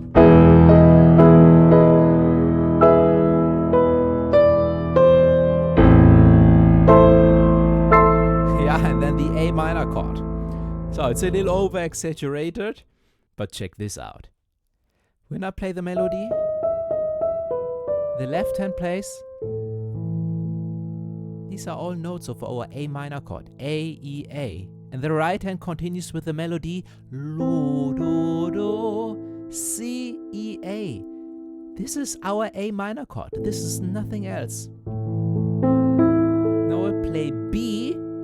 This is part of the E major chord. And the left hand, these are all just chord notes. This is the E major chord. Yeah? So, why do I want to share this with you and what's so special and powerful about this? First, it's great when you want to improvise and create music, and that's huge. But it helps you tremendously to learn new songs faster, easier, and remember them longer until the rest of your life. When you understand how this works, how songs are always built on top of chords. And it surprised me all the time that a lot of professional pianists still don't understand this and don't know this. And that's why I created a course, which is a premium course. It's called Discover the Secrets Most Piano Players Will Never Know. But here's the special thing. Right now, you can get this course for free as a bonus with my piano crash course for beginners. So depending on when you see this video, check the site out in the below this video. I link this in below this video. And if you are lucky, this course is still a bonus for free. Usually I sell this for $99. It's a premium course. It's comprehensive. And it explains you this concept here in detail. It's nothing for absolute beginners, but I mean, hey, right now it's free. You can get it now and learn with it maybe in a couple of months or so. So of course, I always appreciate your visit on my website, werdemusiker.com. I try to offer as much as possible for free, and I appreciate you being here. Just another quick example, also Sonata Facile by Mozart. Yeah, C major, lo, do, do, G major, lo, do, do, do. Yeah, chords all the time. The melody, lo, bop, bop. Yeah, that was a C major chord. Yeah, So, when you understand this, it makes everything so much easier. Piano Concerto number 1 by Tchaikovsky. Yeah, sounds huge. These were just 3 different notes: C sharp, E sharp, and G sharp. Yeah, but they are repeated a lot. Like, yeah, I repeat them here, I play them here. Yeah, chords. And many pianists make the mistakes, try to read all the single notes, and don't get me wrong, I love reading sheet music, and we will cover sheet music in this video here as well. But it's a huge mistake. Try to read every single note when reading sheet music, yeah? Instead, when you know the principle of the chords behind, everything will get so much easier and faster and more fun. Okay, that's what I wanted to share with you, and I'm looking forward to see you for the next exercise on day 16.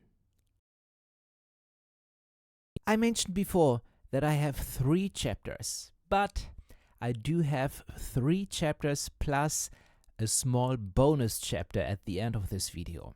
And I mentioned this below because the next chapter will be about notes and sheet music. And not everyone is interested in notes in sheet music. So, if you're not interested in this, you can skip chapter 3 and go to the bonus chapter by the end of this video. I highly recommend the bonus chapter. To be honest, I do also recommend chapter 3, but it's totally up to you. Okay, welcome to chapter 3, sheet music and notes. Today we are talking about the musical notation system, and of course we do have an exercise. So, first of all, you see here our music notation system, yeah? We have 1, 2, 3, 4, 5 lines, yeah? And then we have here also some other lines, yeah, that divide all these lines, yeah, and these are our bars, yeah, small segments. But I have one question for you, yeah, a very small exercise, yeah. Let me draw in some notes here, yeah, here, and let's draw this note here, and this, yeah. And now I have a question. This note here, this orange note, what do you think? Which note it is? Is it on the piano? What's the name of it? Okay, here's my answer. It was a trick question. Because we don't know yet. So why don't we know yet? Because we haven't had a look at the beginning of the line. Ta-da! And this is what we need, the clef. And it's important because the clef dictates and defines what notes these really are. Because I can change the clef. Yeah, we have different ones. We also do have this one, and you could see the notes here are changing suddenly in pitch. Yeah, and we have so many more clefs. Yeah, there's also a very funny one. Here with so many details, yeah. So and you can see the notes are changing. Yes, because in reality they are not changing, but the clef makes them look different. So, first thing we always need to do is check the clef at the beginning. And this one here is the treble clef. Yeah, this is the main clef we have at the piano. At the piano we do also have a second one. And we also do have a slightly different layout at the piano, because right now you can see this is one line. But let me change this to how it usually looks at the piano, and it's like this.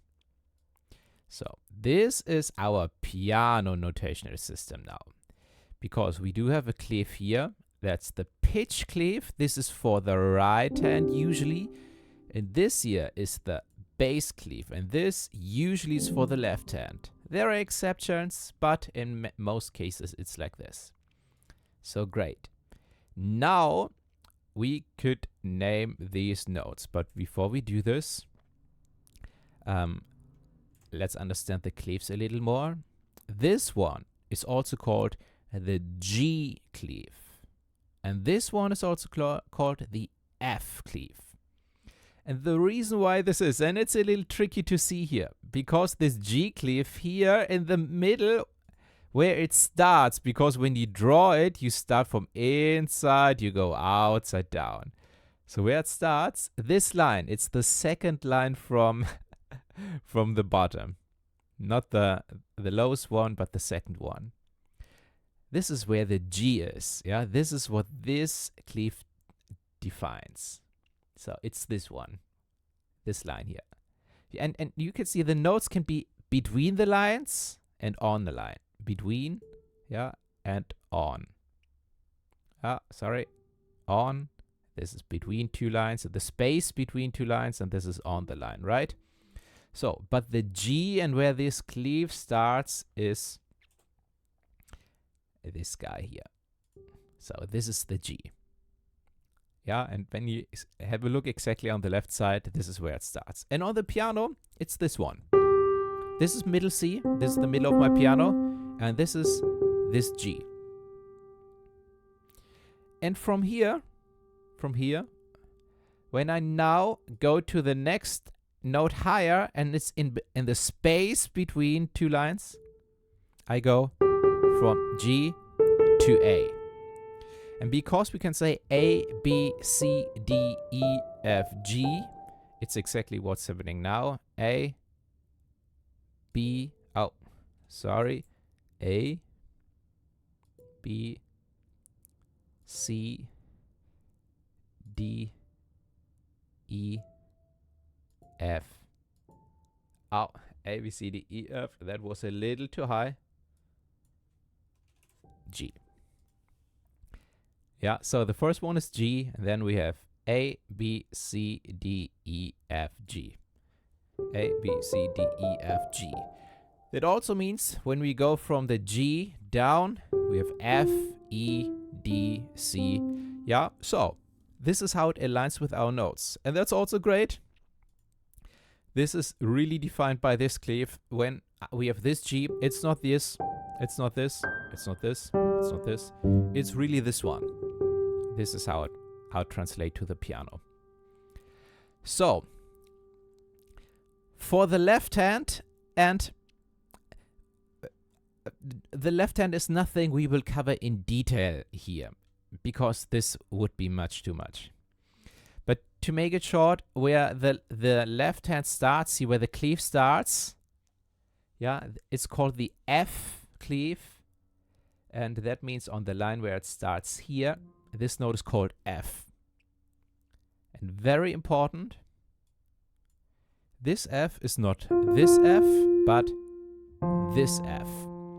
And this is why we do have a bass clef. Yeah? It not only says it's an F, but it's an F 1 octave lower. Yeah, so when I play now this G and this F, it's these notes. Right hand, left, right G, left F. Yeah. So we could count now from the bass clef also down, as we did before with the right hand. But to be honest, this is not what we will do in detail. Yeah, E, D, C, and so on. We now have an exercise for our right hand, because I will draw a note. I will draw some notes now. Yeah, and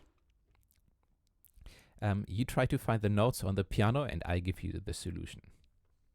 So the first note I draw is this one. So please show me this note on the piano, and I give you the solution in a second.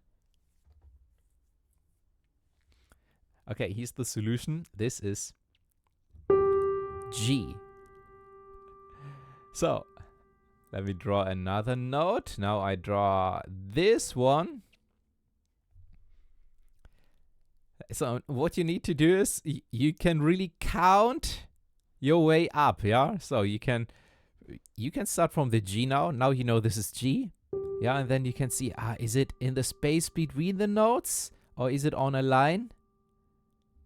Yeah. And I have a tip for you as well in a second. But what do you think? What is the next note? This one. And here's my solution. It's this B. So, and here's a small trick. You can see both notes are on the line. They're not in the space between. Yeah, this would look like this. You can see this very well usually on the piano. Yeah, that this is between in the space, and this one now is on the line again. So, and when we go from on the line to on the line, on the piano it always looks like this. Yeah, and the next note on the line up is this, the next is this. Yeah, we always skip one white key and go to the next. And this helps us a little because yeah, we will get to this later. Yeah, but for now you should know this helps us a little. So, which note is this? What do you think? It's in the space, right? And from on the line to the space is A. This is an A. Okay, which note is this?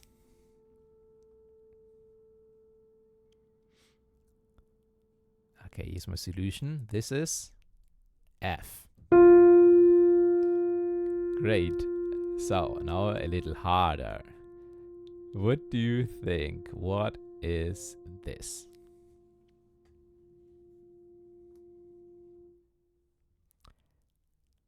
If you need more time, pause the video. Here's my solution. This is C. So, the next one. What do you think which note is this? If you need more time, pause the video. Here's my solution. This is E. So, now a little harder. What note is this?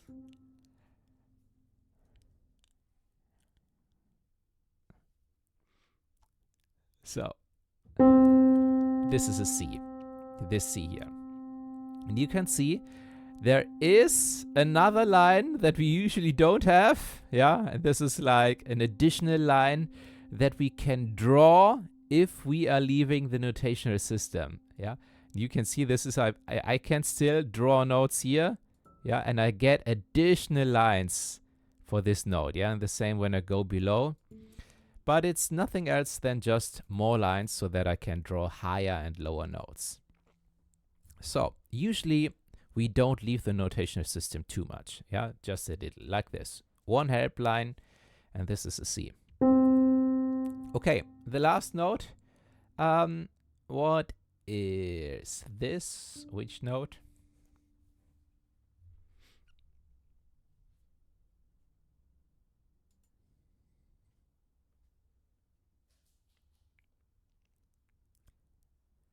Okay, here's my solution. This is D.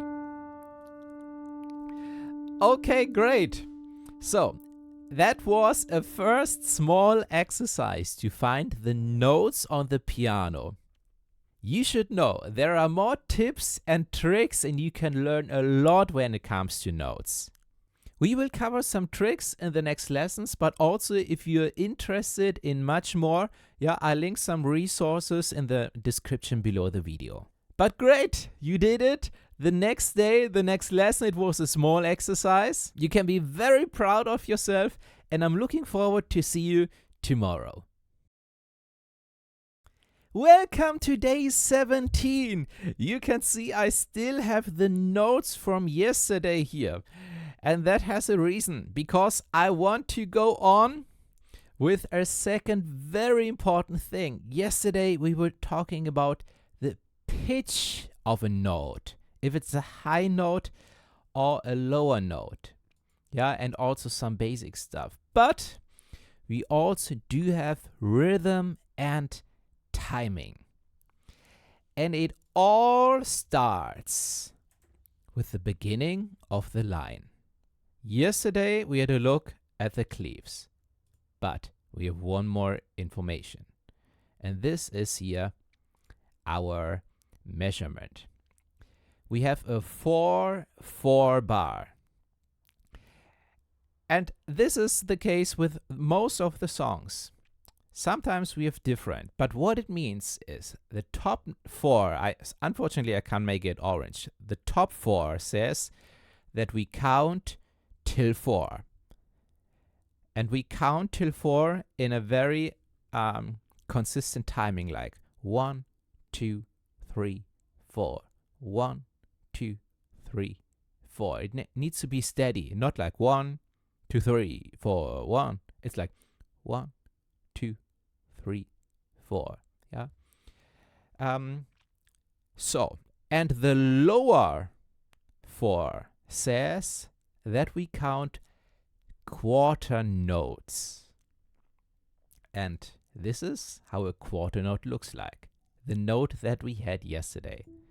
These are quarter notes.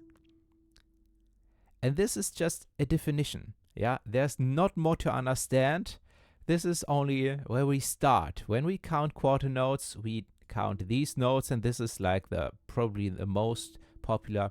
We call it note value. So, and now I do have 4 of these quarter notes in one bar. And we cannot have more, but we also need to have 4. Yeah, 4, 4. The top 4 says we need 4 notes, and the lower says we need 4 quarter notes. And now we do have something called the metronome.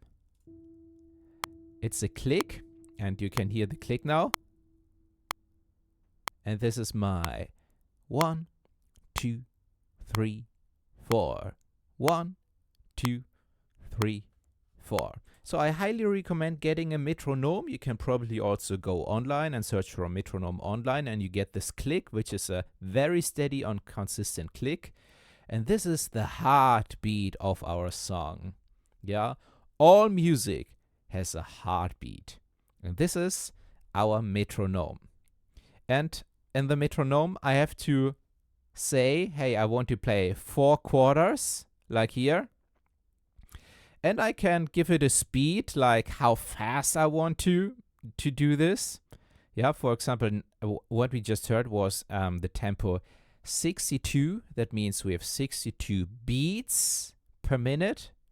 Yeah, it can be faster and slower. This is something usually the composer does for you. Sometimes we have a little more freedom.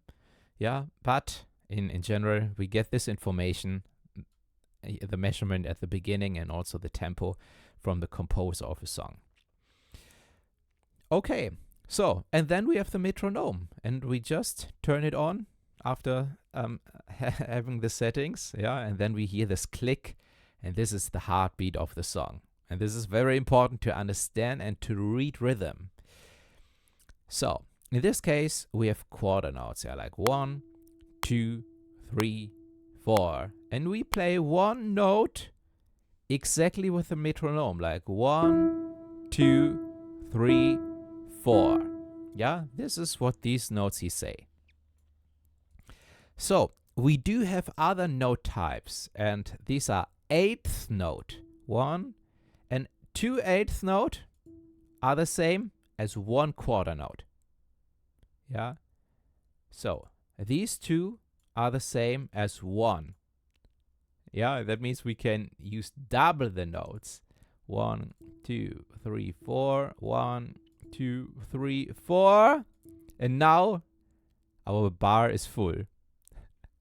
So now we count 1, 2, 3, 4. 1 and 2 and 3 and 4. Yeah, when I now play this, it sounds like this. Let me turn on the metronome. 2, 3, 4. 1, 2, 3, 4. Did you see that I first played 2, 3, 4, and then 1 and 2 and 3 and 4? Twice as fast. yeah, because these eighth notes are twice as fast, but also steady and consistent. Everything is very steady and consistent, very straight. So we can go on and on. Yeah, we can divide this into 16th note, and these are even much faster. Oh, and also much more in one bar. Yeah, and they are not much faster. Only they are twice as fast. It's always twice as fast and twice as much. That's funny. So these are 60 notes. Yeah, so when I play this now, and I start from the beginning here, like these are the quarter notes, then I have the 8th note, and now I have the 16th note. Yeah, so I just played this here all.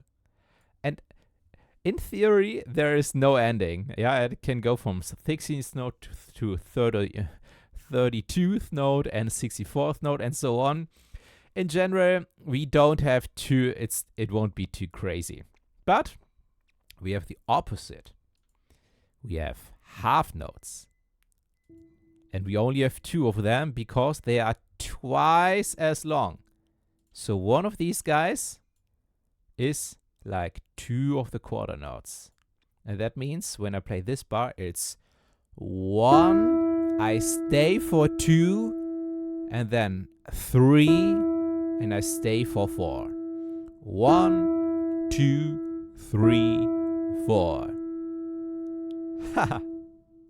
So, and the last one, also important, is sorry, is this one. I make it here. It's only one note, and this is the whole note, and the whole note is like 4 of the quarter notes. Yeah, it's 1, 2, 3, 4. It's the very long note. So, let me play this entire bar. Yeah, it's all, the pitches are all note E. Yeah, because you're focusing on rhythm. So, 1, 2, 3, 4, 1 and 2 and 3 and 4 and 1 and 2 and 3 and 4 and 1 and 2 and 3 and 4 and 1. I stay for 3 and 4. So, this is how rhythm works. So, and here's the exercise for you. It's only a short exercise, but you can try it again and again. What I will do now is I will count till 4, and then we will try to play this together, okay? It's not easy, but you should try it a couple of times, yeah? So, ready? Just the pointer finger on note E, and then we try this. So, I count till 4, and then we start for the next one. 1, 2, 3, 4. 1, 2, 3, 4. 1 and 2 and 3 and 4 and 1 and 2 and 3 and 4 and 1 and 2 and 3 and 4. 1 and 2 and 3 and 4. Okay, great. Try to do this a couple of times. And this is only a small first exercise. You should know when it comes to rhythm, music is infinite. It's endless. Pitch has endings, yeah? At some point, we don't have more keys on the piano. But rhythm is infinite, yeah? You can have always more. So it's a huge topic. It's super interesting. It's a very important part of music, yeah? So, but this was the first introduction. We have a couple of more fun videos coming up in the next days and exercises. I hope you have fun, and I'm looking forward to see you tomorrow for the next exercise. Welcome to day 18. Glad to have you here again. Today we talk a little more about rhythm, timing, and how to read it. So yesterday we had a first experience here with our notes that you can see here, right? but I want to introduce you to the principle and to the method of counting. So, unfortunately, music is has a lot to do with numbers and counting. Sometimes it makes me sad, but it definitely helps. So, maybe you already mentioned I counted you 1, 2, 3, 4. And this is how we count quarter notes. Quarter notes is simply the numbers 1, 2, 3, 4. Eighth note are counted 1, and then we have the word and. Yeah, 1 and 2 and 3 and 4 and this helps us a lot, because pay attention when I count now. 1, 2, 3, 4. 1 and 2 and 3 and 4 and. Did you see that I said 1 when my hand was on the right side? And I said 2 when my hand was on the left side? 3 my hand was here, and 4 my hand was on the left? Again. 1, 2, 3, 4. And this stays exactly the same for the entire time. 1, 2, 3, 4. And when I count quarter notes, my hand stays the same. And 1, 2, 3, 4 are exactly the same parts. And the word and is here in between. Like 1 and 2 and 3 and 4. Yeah? Let me first do quarter notes without and. 1, 2, 3, 4. 1, 2, 3. Now eighth note. 1 and 2 and 3 and 4 and 1 and 2 and 3 and 4 and. And this helps a lot because our metronome, our click, is always steady. It stays exactly as it is. Only the notes become faster. And this is why this art of counting helps us a lot. The next one, the 16th note. it's very funny to count them. We count 1 and 2 and 3. We all. It sounds a little crazy, right? But we have this in between. 1 and 2 and 3 and 4 and 1 and 2 and 3 and 4 and yeah. So today's exercise is that we count out loud together. If someone is around you and asks you what crazy sounds you give from you, then you can answer, I'm a musician now. I'm a pianist now. This is the life of a musician. So, first we count together out loud till 4. Only 1, 2, 3, 4. But try to keep it as steady as possible. Ready? Go. 1, 2, 3, 4. 1, 2, 3, 4. Together and loud, not only in your mind. Yeah, 3, 4. Say 1, 2, 3, 4.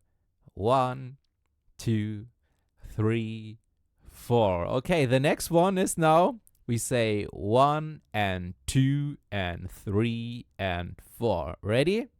Okay. 1 and 2 and 3 and 4 and 1 and 2 and 3 and 4 and 1 and 2 and 3 and 4 and. Okay, and now the hard part. 1 and 2 and 3 and 4 and yeah. 1 and 2 and 3 and 4 and okay. Always it's the same, like 1 and 2 and 3, but in between everything we have a yeah. So we start slowly, yeah, and this is the hardest one. So ready, go. 1 and 2 and 3 and 4 and 1 and 2 and 3 and 4 and 1 and 2 and 3 and 4 and okay. Let's try this a little faster. Ready? Okay. 1 and 2 and 3 and 4 and 1 and 2 and 3 and 4 and 1 and 2 and 3 and 4 and 1 and 2 and 3 and 4 and okay, great. So, if you mastered this, congratulations. That was super hard. Not kidding.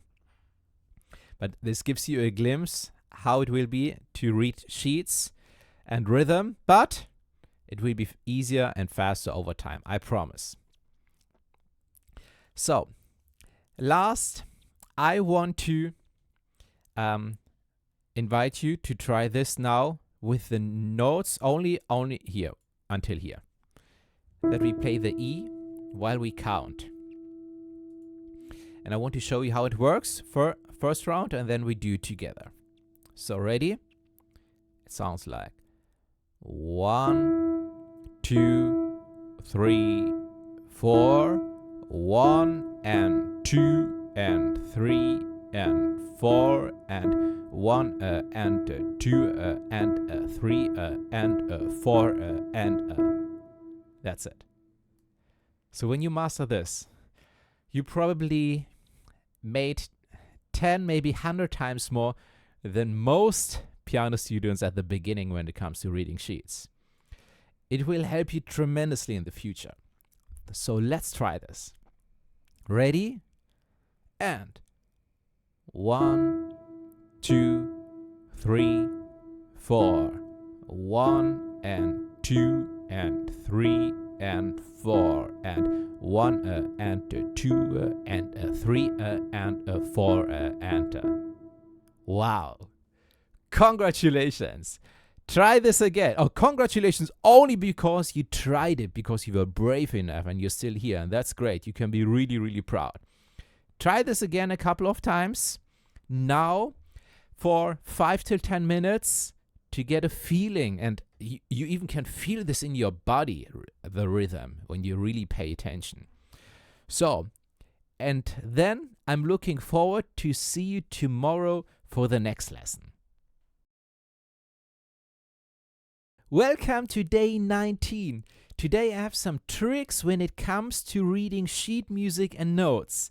And many piano students don't know that, and even some pianists don't know that. But we are making use of our sensational musical notation system, because there is a reason why we do have this system and not like regular letters or whatever, because it actually can make reading notes and reading music make easy. And here is the trick.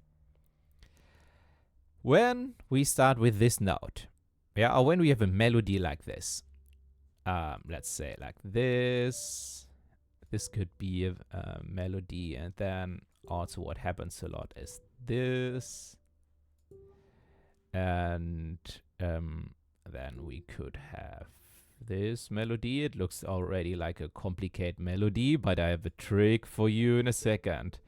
What doesn't make it that complicated?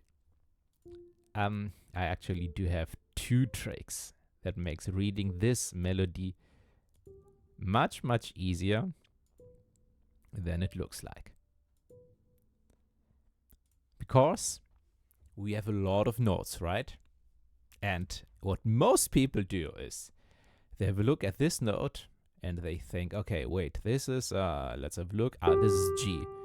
Then they go to the next note and they think, wait, this was G, then this must be A, this must be B. Then they go to the next one and then they, and so on, yeah? So, you can do this. There's nothing wrong with doing this. But it can become much faster if you make use of the power of our notational system. Trick number 1 is that we need to understand which one is the first note. This is G. And from now on, we do not have to know the name of these notes. All we need is the direction. So this note goes up, up, down. And this is something you can see super fast, right? Up, up, down, down, up, down, down, up, down, down, up, down, right? You can see if the note goes up or if it goes down. So it's maybe not super fast, but it's fast, right? Much faster than counting the single notes, seeing the direction. The next thing what you can see is easily if it's on a line or in a space between two lines. These notes are all in the space between two lines, right? And these are all on the line. It's relatively easy to see. Yeah? On the line, in the space between two lines. In the space between two lines, on the line. So, and there are not many options when there's a note on the line and on the line. Yeah, and for example, from on the line to on the line, we had this before. We can say we skip this and play this. We skip this and this is on the line. We skip this is on the line. Between the lines, on the line. Between the lines, on the line, and so on. Yeah. And we have not many options. Also, usually notes are close together. Yeah, it's not often that we have a melody like this. Yeah, usually notes are very close together. This is a very rare, because this melody also doesn't sound nice. Yeah, most melodies sound nice that are close together. So, that means to play this, all I need to do is to understand this is G. Then I go to the up, and this note is on the line. That means it's this note. I don't have to understand what I'm playing here. Yes, this is B, but I don't have to understand that I play B. Yeah. So I go, and this, I go up, and I go, it's also on the line. It's this note, and then I go down, it's on the line. So these notes are these. Wow. So, there's one important skill that you need to develop to work with this system, and it's trust. You have to trust, and you should be afraid of making or playing a wrong note. And when you trust this, that you have a look at the first note, and then you only have a look. Does it go up, up, and down, and it's on the line? Yeah, and then you simply play it and trust the process.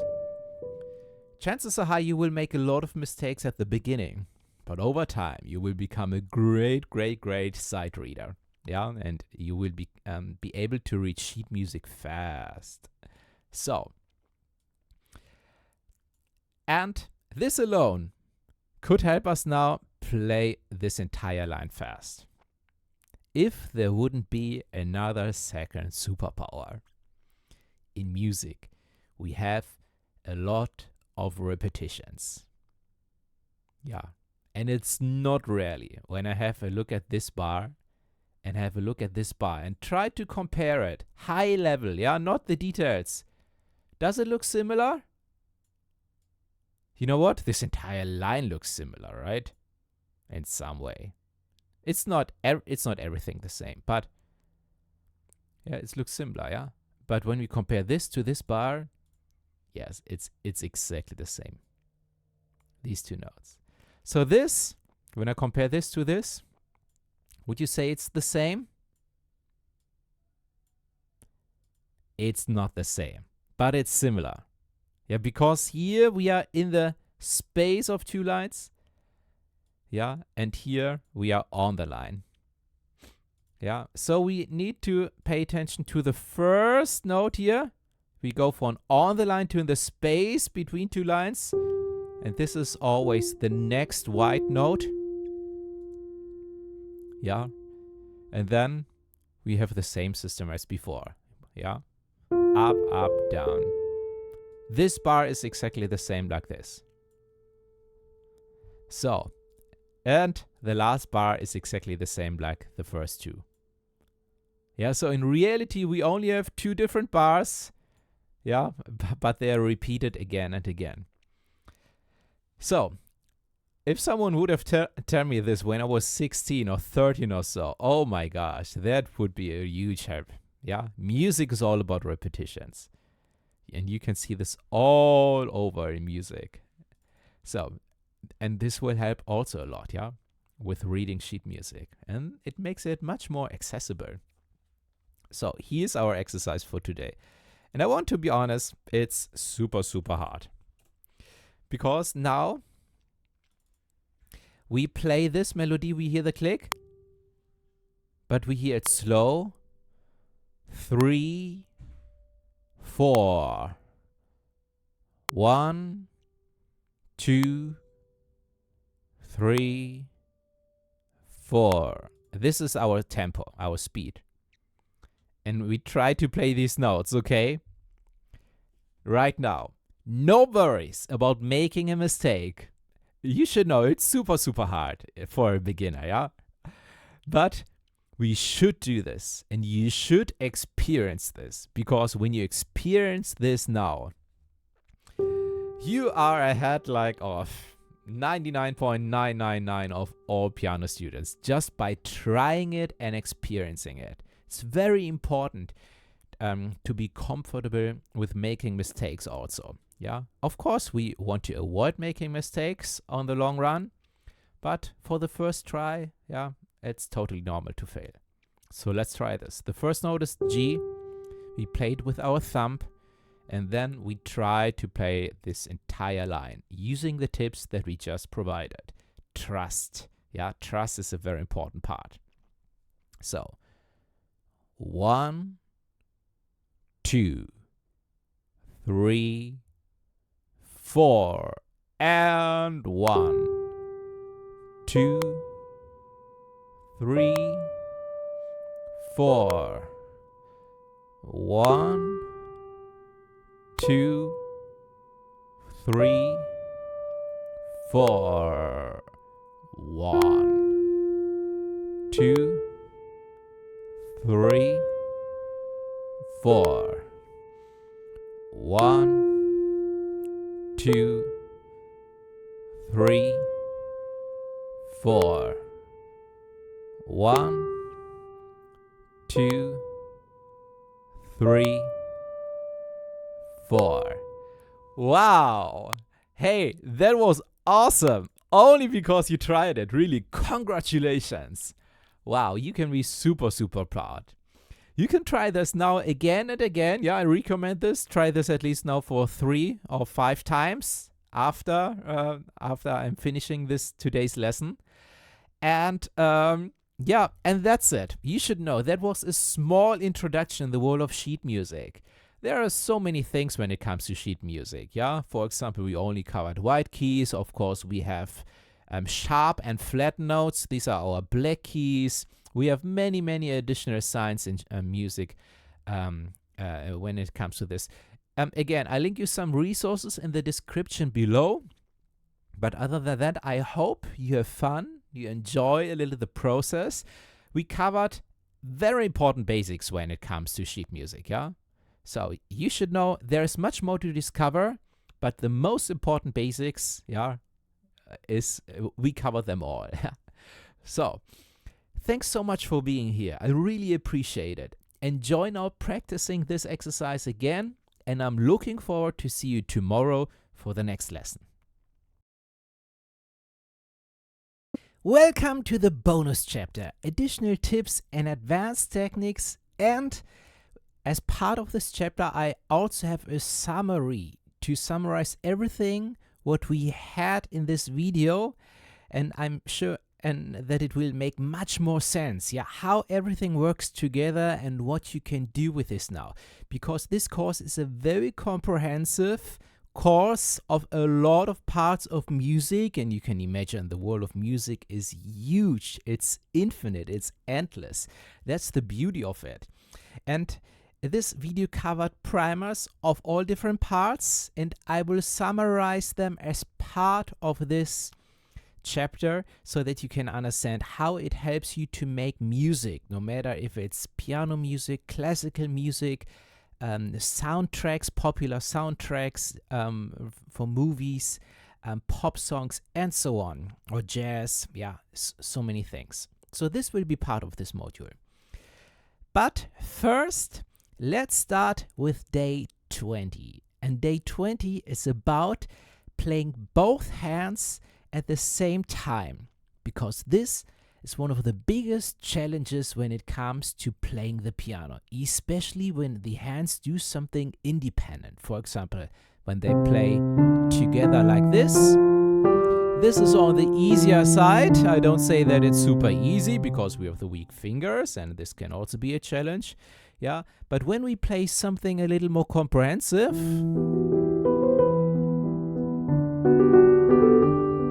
it becomes much harder. So here's the thing. This lesson for today, for day 20, is a longer lesson. It's about 18 minutes long. It's comprehensive, it's intense. If it's too long for you, feel free to skip to the next one. But it's great because you will learn exactly this. And it's not easy, but we break this down in very small parts, how you should practice it. And that's what makes it so great. And so long also, this lesson. So it's a long exercise. It's a video I recorded before. So enjoy now the lesson and exercise where we play both hands at the same time independently. Okay, so let's start with this exercise here in this video. The goal is that we're able to play this at the very end. And I also do have a full tutorial for this song, and I'll link this down in the description below as well. But first of all, step by step here, we have enough to do. So, of course, you have to play the left hand first perfectly here with this E, G, B, E. This is an E minor chord. First you play the two E's, then with a pointer the B, then G and E, and then the B alone. So, and you should be able to play the left hand like this, and you should play this perfectly. That's a very important step before we play both hands together. Well, this is not super easy, it's a little advanced, so take your time for this. So the two E's, pointer, then E and G, and then the B again. So that's very important that you will be able to play it like this. Well, you don't have to play it super fast, but it should be fluently. Take your time. I go on with the right hand.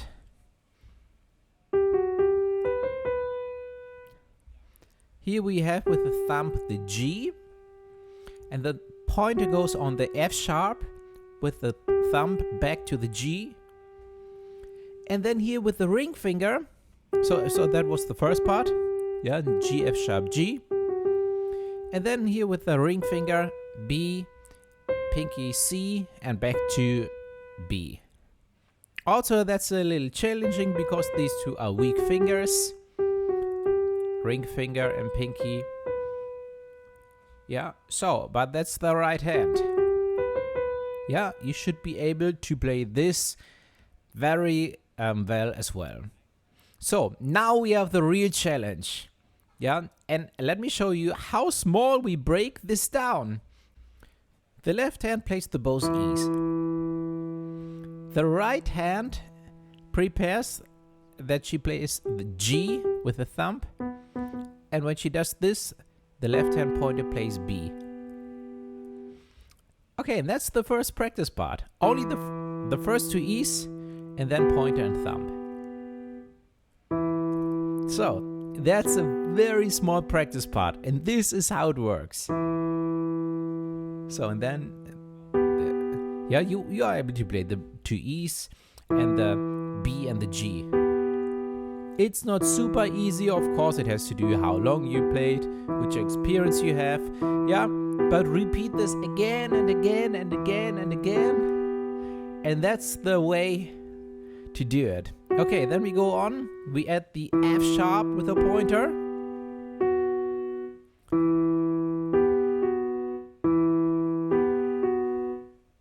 Like this. That's the next practice part.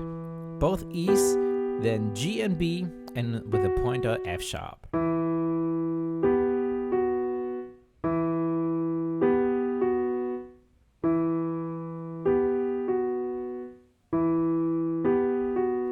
So, the next thing is, after this F sharp, the right hand plays G and the left hand plays G and E. So we have F sharp alone, in the left hand G, E, and right also the E. F sharp, both hands together. F sharp alone, both hands together. F sharp alone, both hands together. Now you repeat this like 50 times or so on. That doesn't take too much time, but you repeat it 50 times. And this is how your brain memorizes this and how you train your brain to play with both hands together. So now we play all together. But take your time, you can spend a week with this video. Okay, the two E's, then B and G, in the right hand F sharp alone, then in the left hand G and E, and right hand the G. Perfect. Again, left together, right together. Left hand together, right hand together. Again, left hand together, right hand together. Again, slower.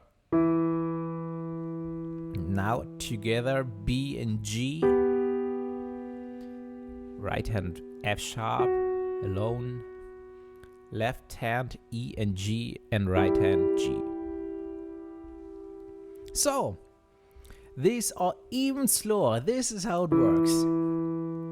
Yeah, let's have a look. Which are the next notes? And then play them. Yeah, prepare. Which are the next notes? Aha, these two. And if you're ready, I can play them. Oh, sorry. Oh, no. So, right hand F sharp alone. And then the left and E and G, and right the G. So, okay, we have one more note. In the left hand, the B alone. Yeah. So here, the left hand with the B.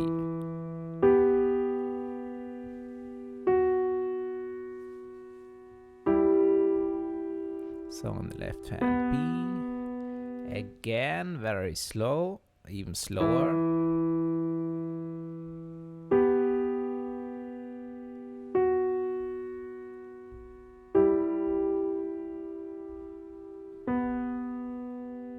Yeah? Okay. It doesn't have to be faster. It can be even slower. The thing is, if you're able to play this in loop, yeah, so again and again. So we end with the B and start with the E's again. Yes, play this on repeat. Like this.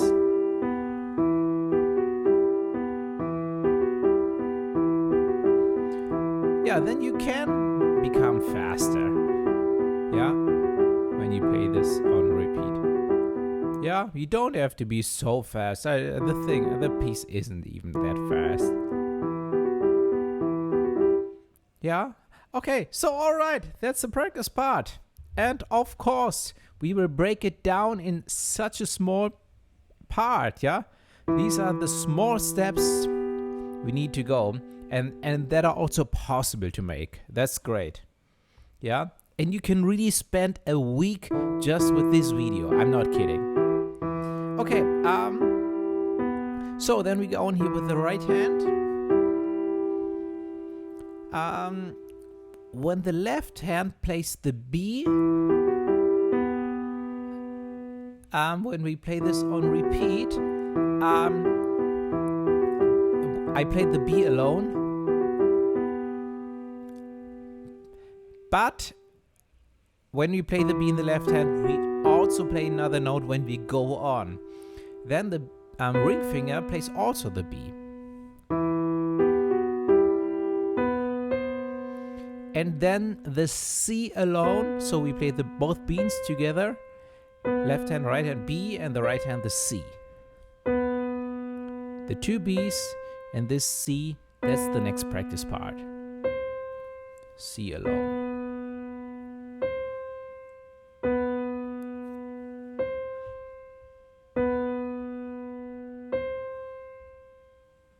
Yeah, okay. Until here. Left hand, then together, right hand alone, together, together, right hand alone,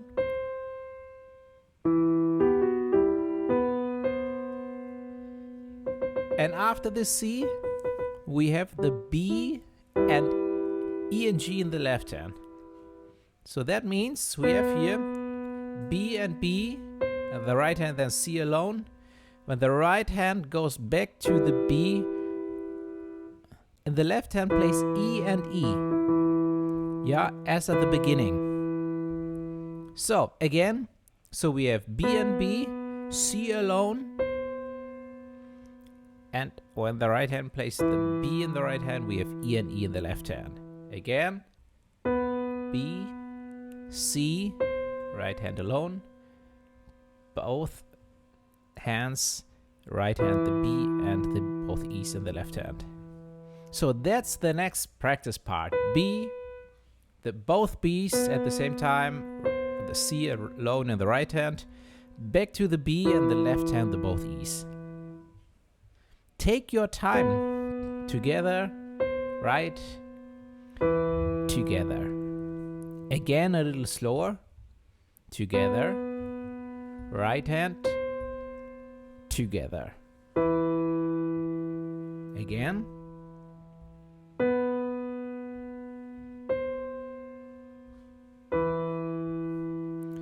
Okay, so, and also this, you can repeat this again and again, 50, 100 times. It doesn't take too much time, but you train your brain and you teach your brain something new, and becomes so easy over time. Yeah, you won't notice how easy, how difficult it was when you're able to play it like this. Yeah, this is how it will be very soon. Super easy. Yeah. Okay, but of course, take your time for now. Play it very slow.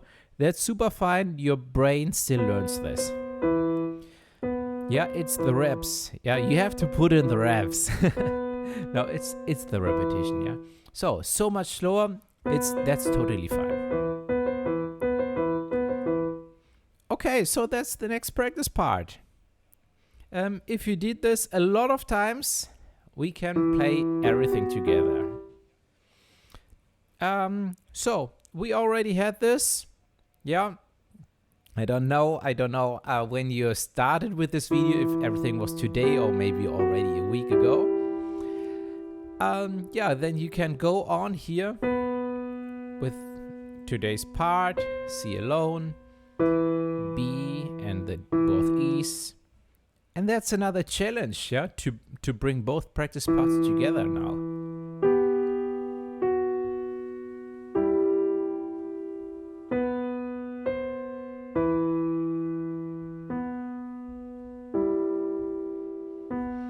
Yeah, so I already played a little more, but again. So first the E, then right hand G.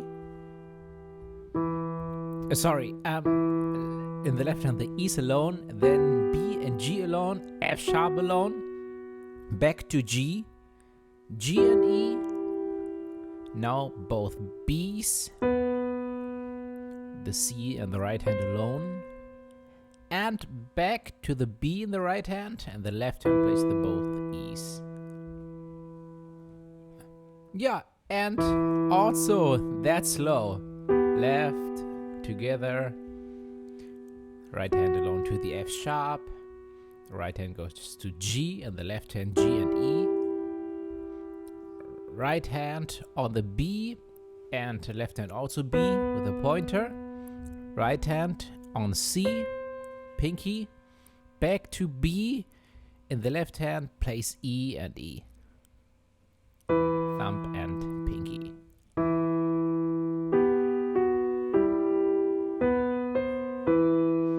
So, this is where we arrived. And that's a great practice part. So slow.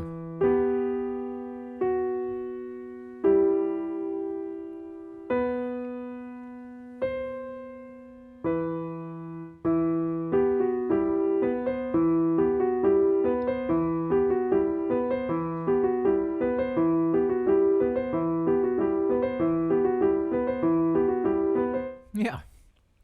And of course, then you can become a little faster when it works. And you will notice that it becomes also easier. Well, it doesn't have to be today everything, yeah, but you will see the next days. Also, when you sleep at night, it's like magic, yeah. It's really the brain learns while you're sleeping, yeah, especially on things like this. Okay. Then we have the and the end here, the left hand alone. Here we have the both B's and C alone. And when I play B now on the right hand, we have the E in the left hand, the E's. And then on the left hand we add the B, then E and G with middle finger and thumb, and then with the middle finger the B again. Yeah, this is what we are adding at the end. So that's the left hand pattern we already had, yeah, but we finished this one in the left hand. And this looks like this, very slow.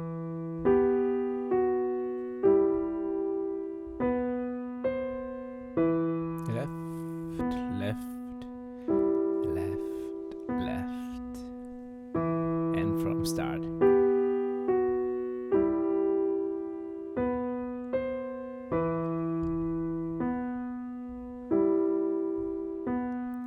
Again, from the beginning, a little faster. And this can get even faster.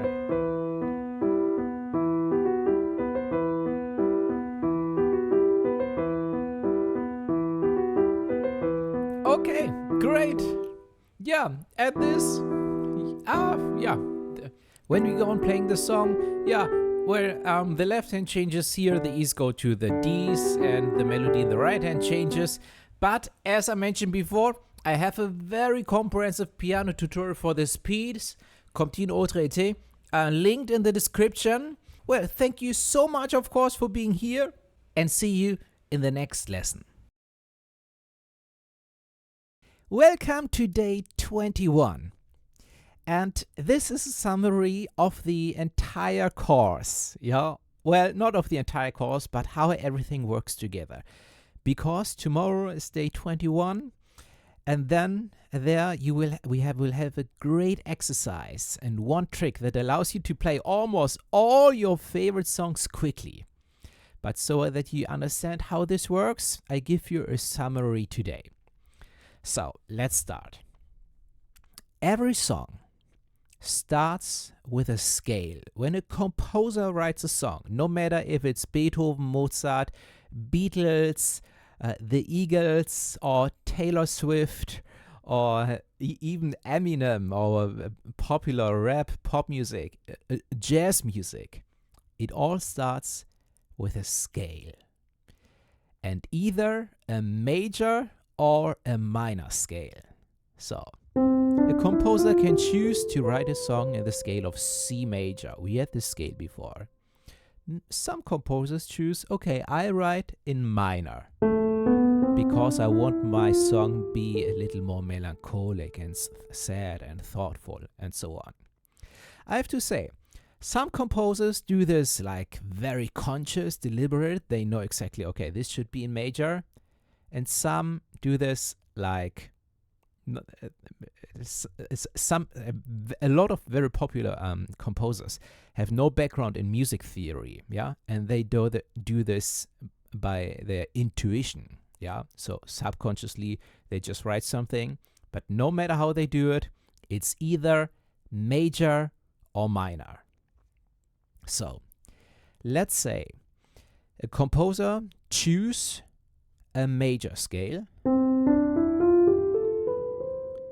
and he can choose any of our major scales. And you learned how to form and find all my major scales on the piano. The C major scale is great because on the piano it has only white keys, but we can play the same melody lo do do do do do do do from any other key. I can start from A, but I need black keys. Da da da da da da da da da da da to play the same melody. I can also play it from F sharp. Ya da da da da da da da. It's the same melody. Yeah. So, but sometimes you need black keys. When it comes to black keys and other scales than C major, it's complicated, and this is something we didn't cover in depth in this video. This is, yeah, I link you some resources in the description below for this. But let me give you one more example. I think I played this before from Mozart, Sonata Facile, very popular. He decided to write this in major, and I'm sure he knew exactly what he did, and C major.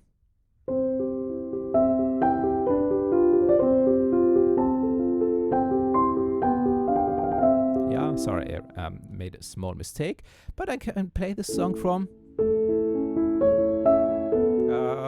okay, the black note. Then it becomes a little challenging, especially when you never did this before. Yeah, it works. Yeah, I need to practice this. Yeah, but you can see I can play this from every key. I just started with A. Let me start with E.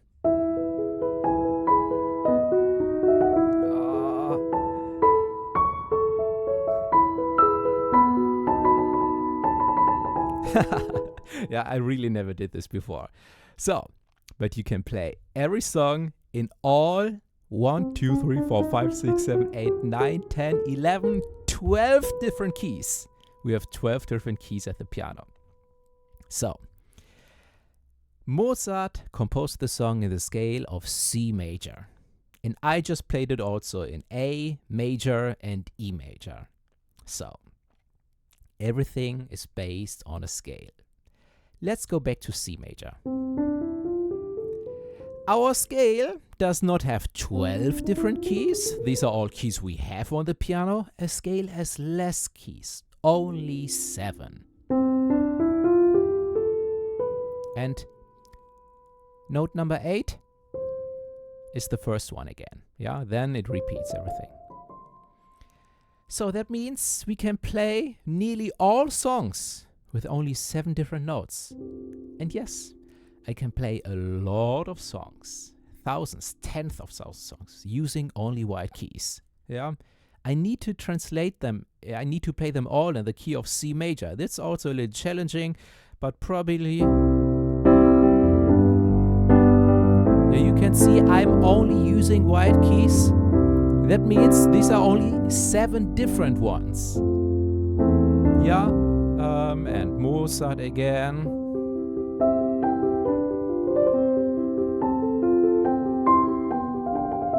Yeah, and probably now I need to experiment a little.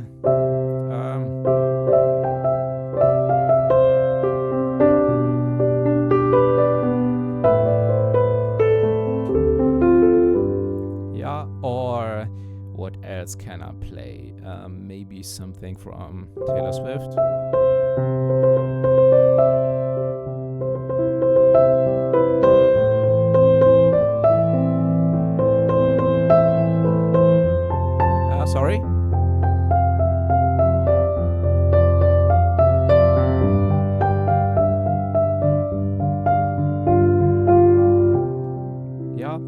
So, really, it's possible, only using white keys.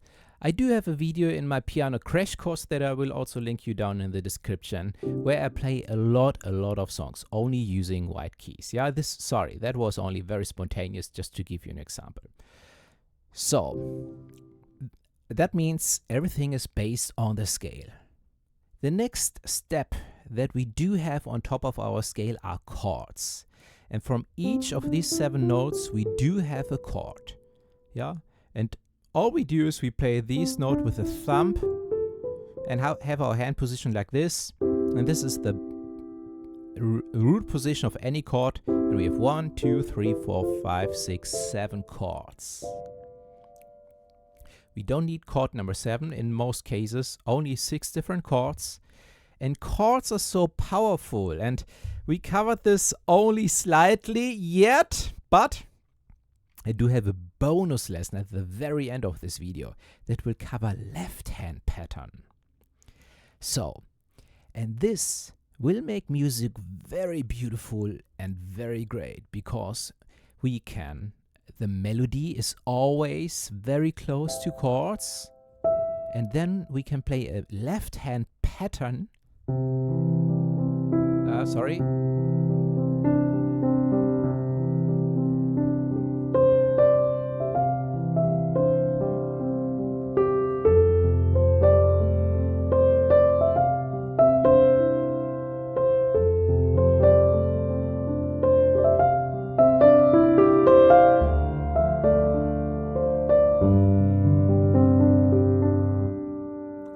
So, and this, to play something like this, what I just did, we need to understand chords, because I was thinking here C major,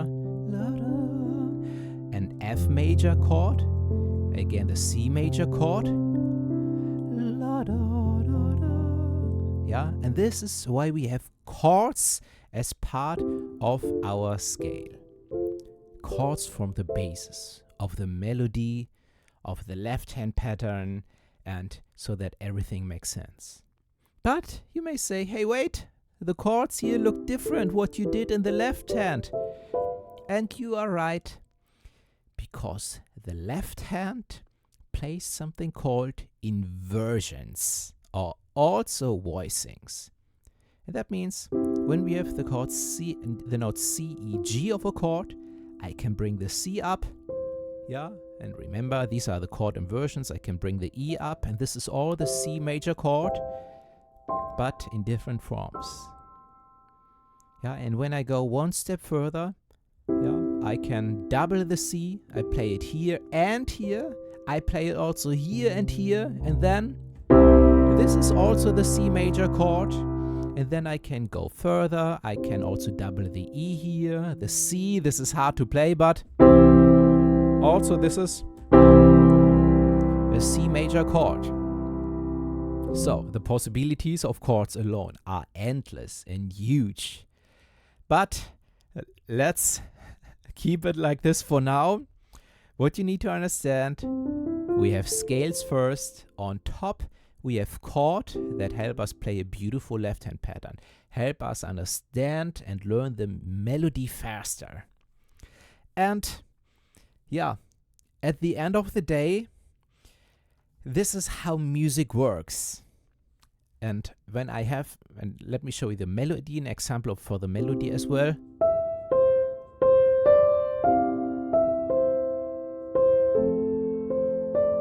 Yeah, we have the chord C major, la, da, da, da, da.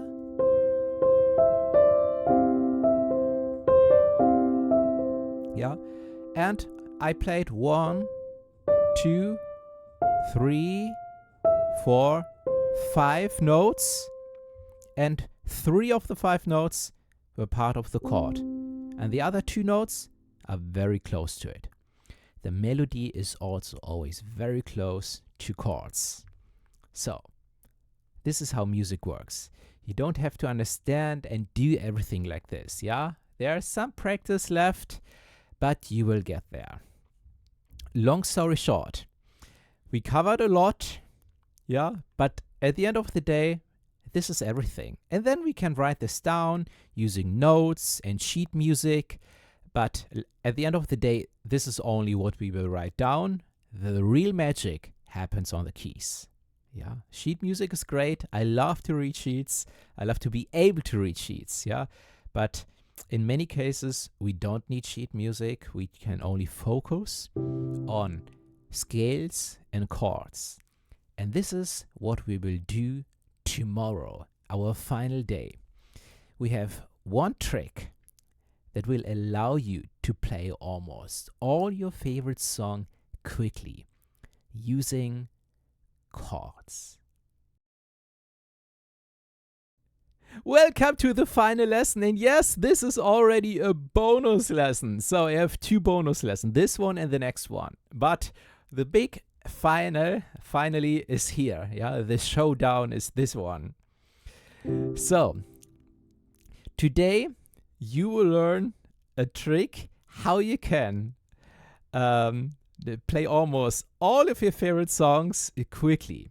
I need to say, it's advanced, it's not easy, but you can do this, and I highly recommend that you don't give up. Again, if everything is too hard for you, I have multiple resources in the description below. Yeah, I highly recommend my piano crash course for beginners. This is a very great way for nearly all of my subscribers started like this, and there was a great start. You get a free ebook, which is very comprehensive. Yeah, I link this down. But I highly recommend that you give this exercise a try. Yeah, and I don't say in the first time it works and you're done. Yeah, you need to do this exercise again and again as part of a practice routine. But this is super, super powerful. Okay, it's a video I produced before. It takes like around 8 to 10 minutes. It's definitely worth it, and I highly recommend that you do this now. So enjoy, and I'm looking forward to see you tomorrow in the last bonus lesson. We are now ready to learn our first favorite song. And the first song I want to learn in this video now is Hotel California by the Eagles. What I do first, I go to my favorite search engine, type in Hotel California, and then the word chords. In most cases, it brings up the site called ultimateguitar.com. So let's open the site. Scroll a little down, and then you will see where it says intro and verse, and we have the lyrics and all the chords. So with these chords, I can now go back to the piano. And we start with the verse. So we see here it says AM. Yeah, that stands for the chord A minor. So the good news is, no matter what it says, M or the 7 or whatever, you can see here on our piano we have A, B, C, D, E, F, G, and then it's going to be repeated A, B, C, D, E, F, G. It looks so complicated, but it's much easier than it looks. So when it says A, no matter if it says AM, whatever, we take the A, we put on our thumb on the A, and the pinky plays the note where it's on when all the fingers are next to each other. So this one. So, and the left hand also plays A. So this is our first chord. So, let's try the same one with the E. Here it says E, so we check our piano. Here is E. We place our thumb on the E, and our pinky is on the B. So the left hand plays E. Okay, let's try only this first verse part. I play A and then E. And this is also your first task now. If you do the same song, or you can pick your favorite song, choose the first chord and the second chord. So let me be clear. This here is not very easy, but if you take your time and if you do this every day, E, A, and E, and back to A, and back to E. I have a very special secret in a second, but let's try the first line when you say, on a dark desert highway, cool wind in the hair.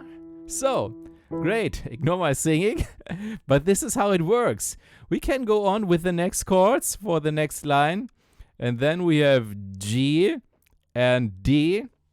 Yeah, and we can just move our hand down to G. Warm smell of collados. And up to D.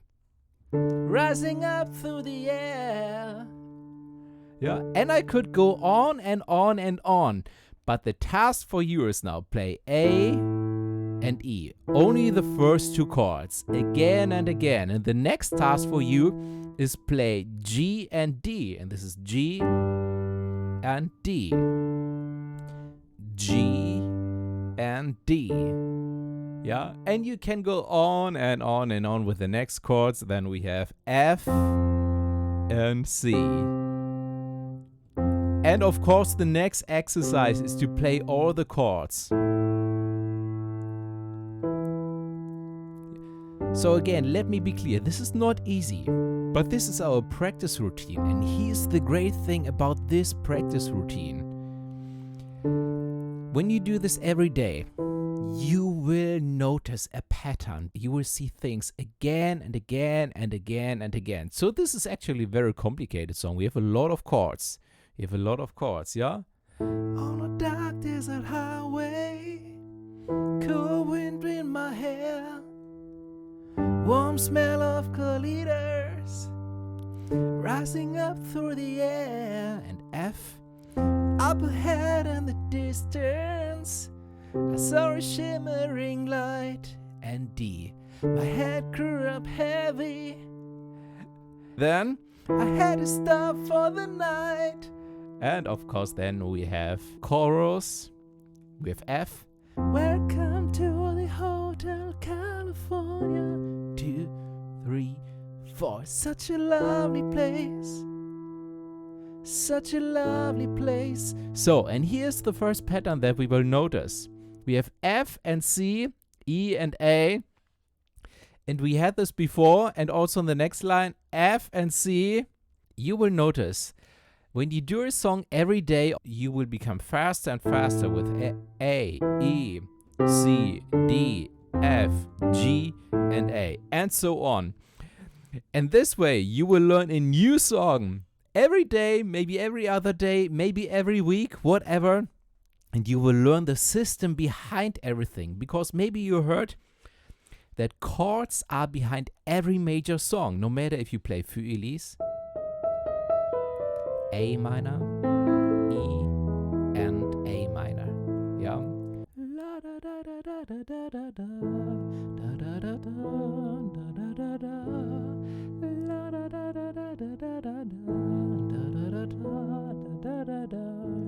And if you trust this process, you will notice then when you later learn the entire melody of the song that it will become easier, faster, and more fun, and you will learn something that most piano players will never learn. Welcome! This is my last bonus lesson for you. First of all, thank you so much for being here. I really appreciate it. I'm super happy. And I hope you are too. I'm always looking forward to hear from you. You can leave a comment below this video or also send me an email. When you are a part of my community, my email community, for example, when you get my free email crash course, piano crash course for beginners, you can hit reply to each email. Yeah, and I love to hear from my students, so also from you. So if you have a story to share, I would love to hear that. Okay, today's lesson is all about the secret power of left hand piano pattern. And it makes every melody that we play. For example, when yesterday you used chords and you played a melody in the right hand for this, you try to find a melody, or just play the chords, and then you play a melody later on. It makes every melody sounds beautiful. Yeah, for example, I can play this melody.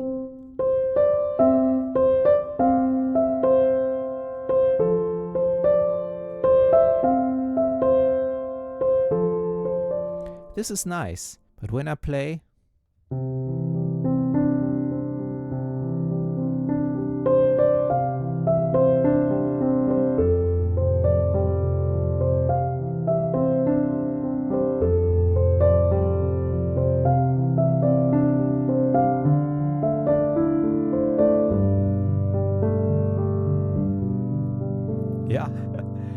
this makes it just so beautiful. It makes a beautiful piano version out of every song, even out of rock music songs. So, and this is how it works. First, you need to understand when you play a chord. The C major chord, for example, has the notes C, E, and G. So, we need to position our left hand like this.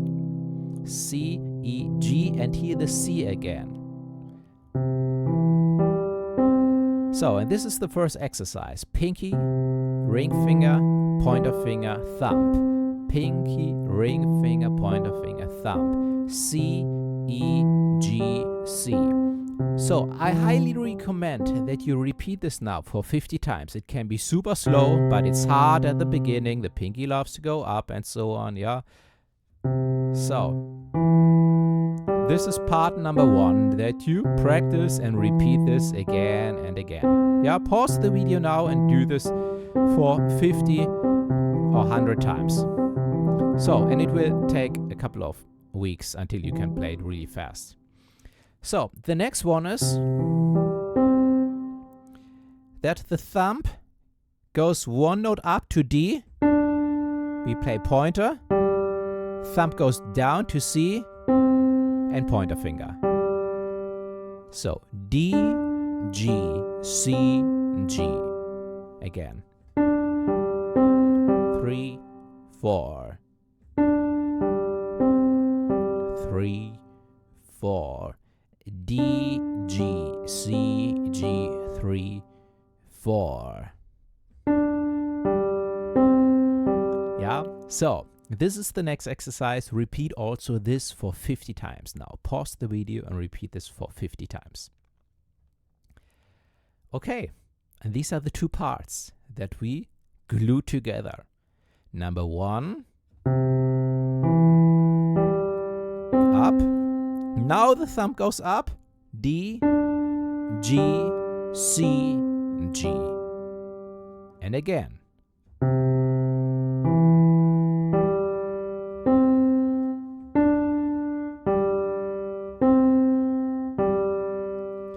And that's the left hand pattern. That was 1 round for 1 chord. If you keep practicing this over the next days, don't forget to sleep so that your brain processes all the information. Yeah, it sounds like this. And again. Yeah, and this is very steady. Dum, dum, dum, dum, dum, dum, dum, dum. Again. Dum, dum, dum, dum, dum, dum. And a little faster. Dum.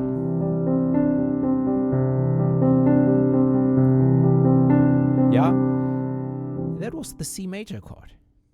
But, you know, we have the chords for each song. We can move this to the G major chord. Yeah, and do the same. Your hand can stay as it is.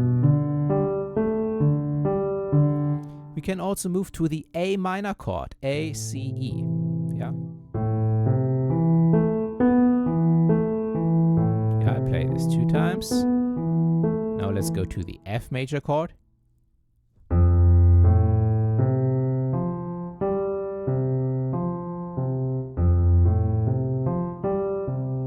Yeah. So again, this is nothing that you will do in 10 minutes and it works, especially not so fluent. And when you need to change the chords, we have to jump from the G down to G with the pinky finger when we change to the next chord. Yeah, these are challenges. It will take probably, when you do this every day, for the next, it's hard to say. Some people make this in 3 days. For some people, it takes like 3 weeks. But you know what? 3 weeks is super, super fast. Even 3 weeks. Yeah. This is a left-hand pattern that can you use for the rest of your life because it's just beautiful and it won't get harder when, yeah, this is something, a great investment. Yeah, you can use it for years to play all the songs, yeah, because really you only have another melody, and at the end of the day, every piano song is based on some kind of left-hand pattern, and they are all very, very similar. So when you practice this for the next weeks, even if it's slow, it's a great investment. And then you can play songs like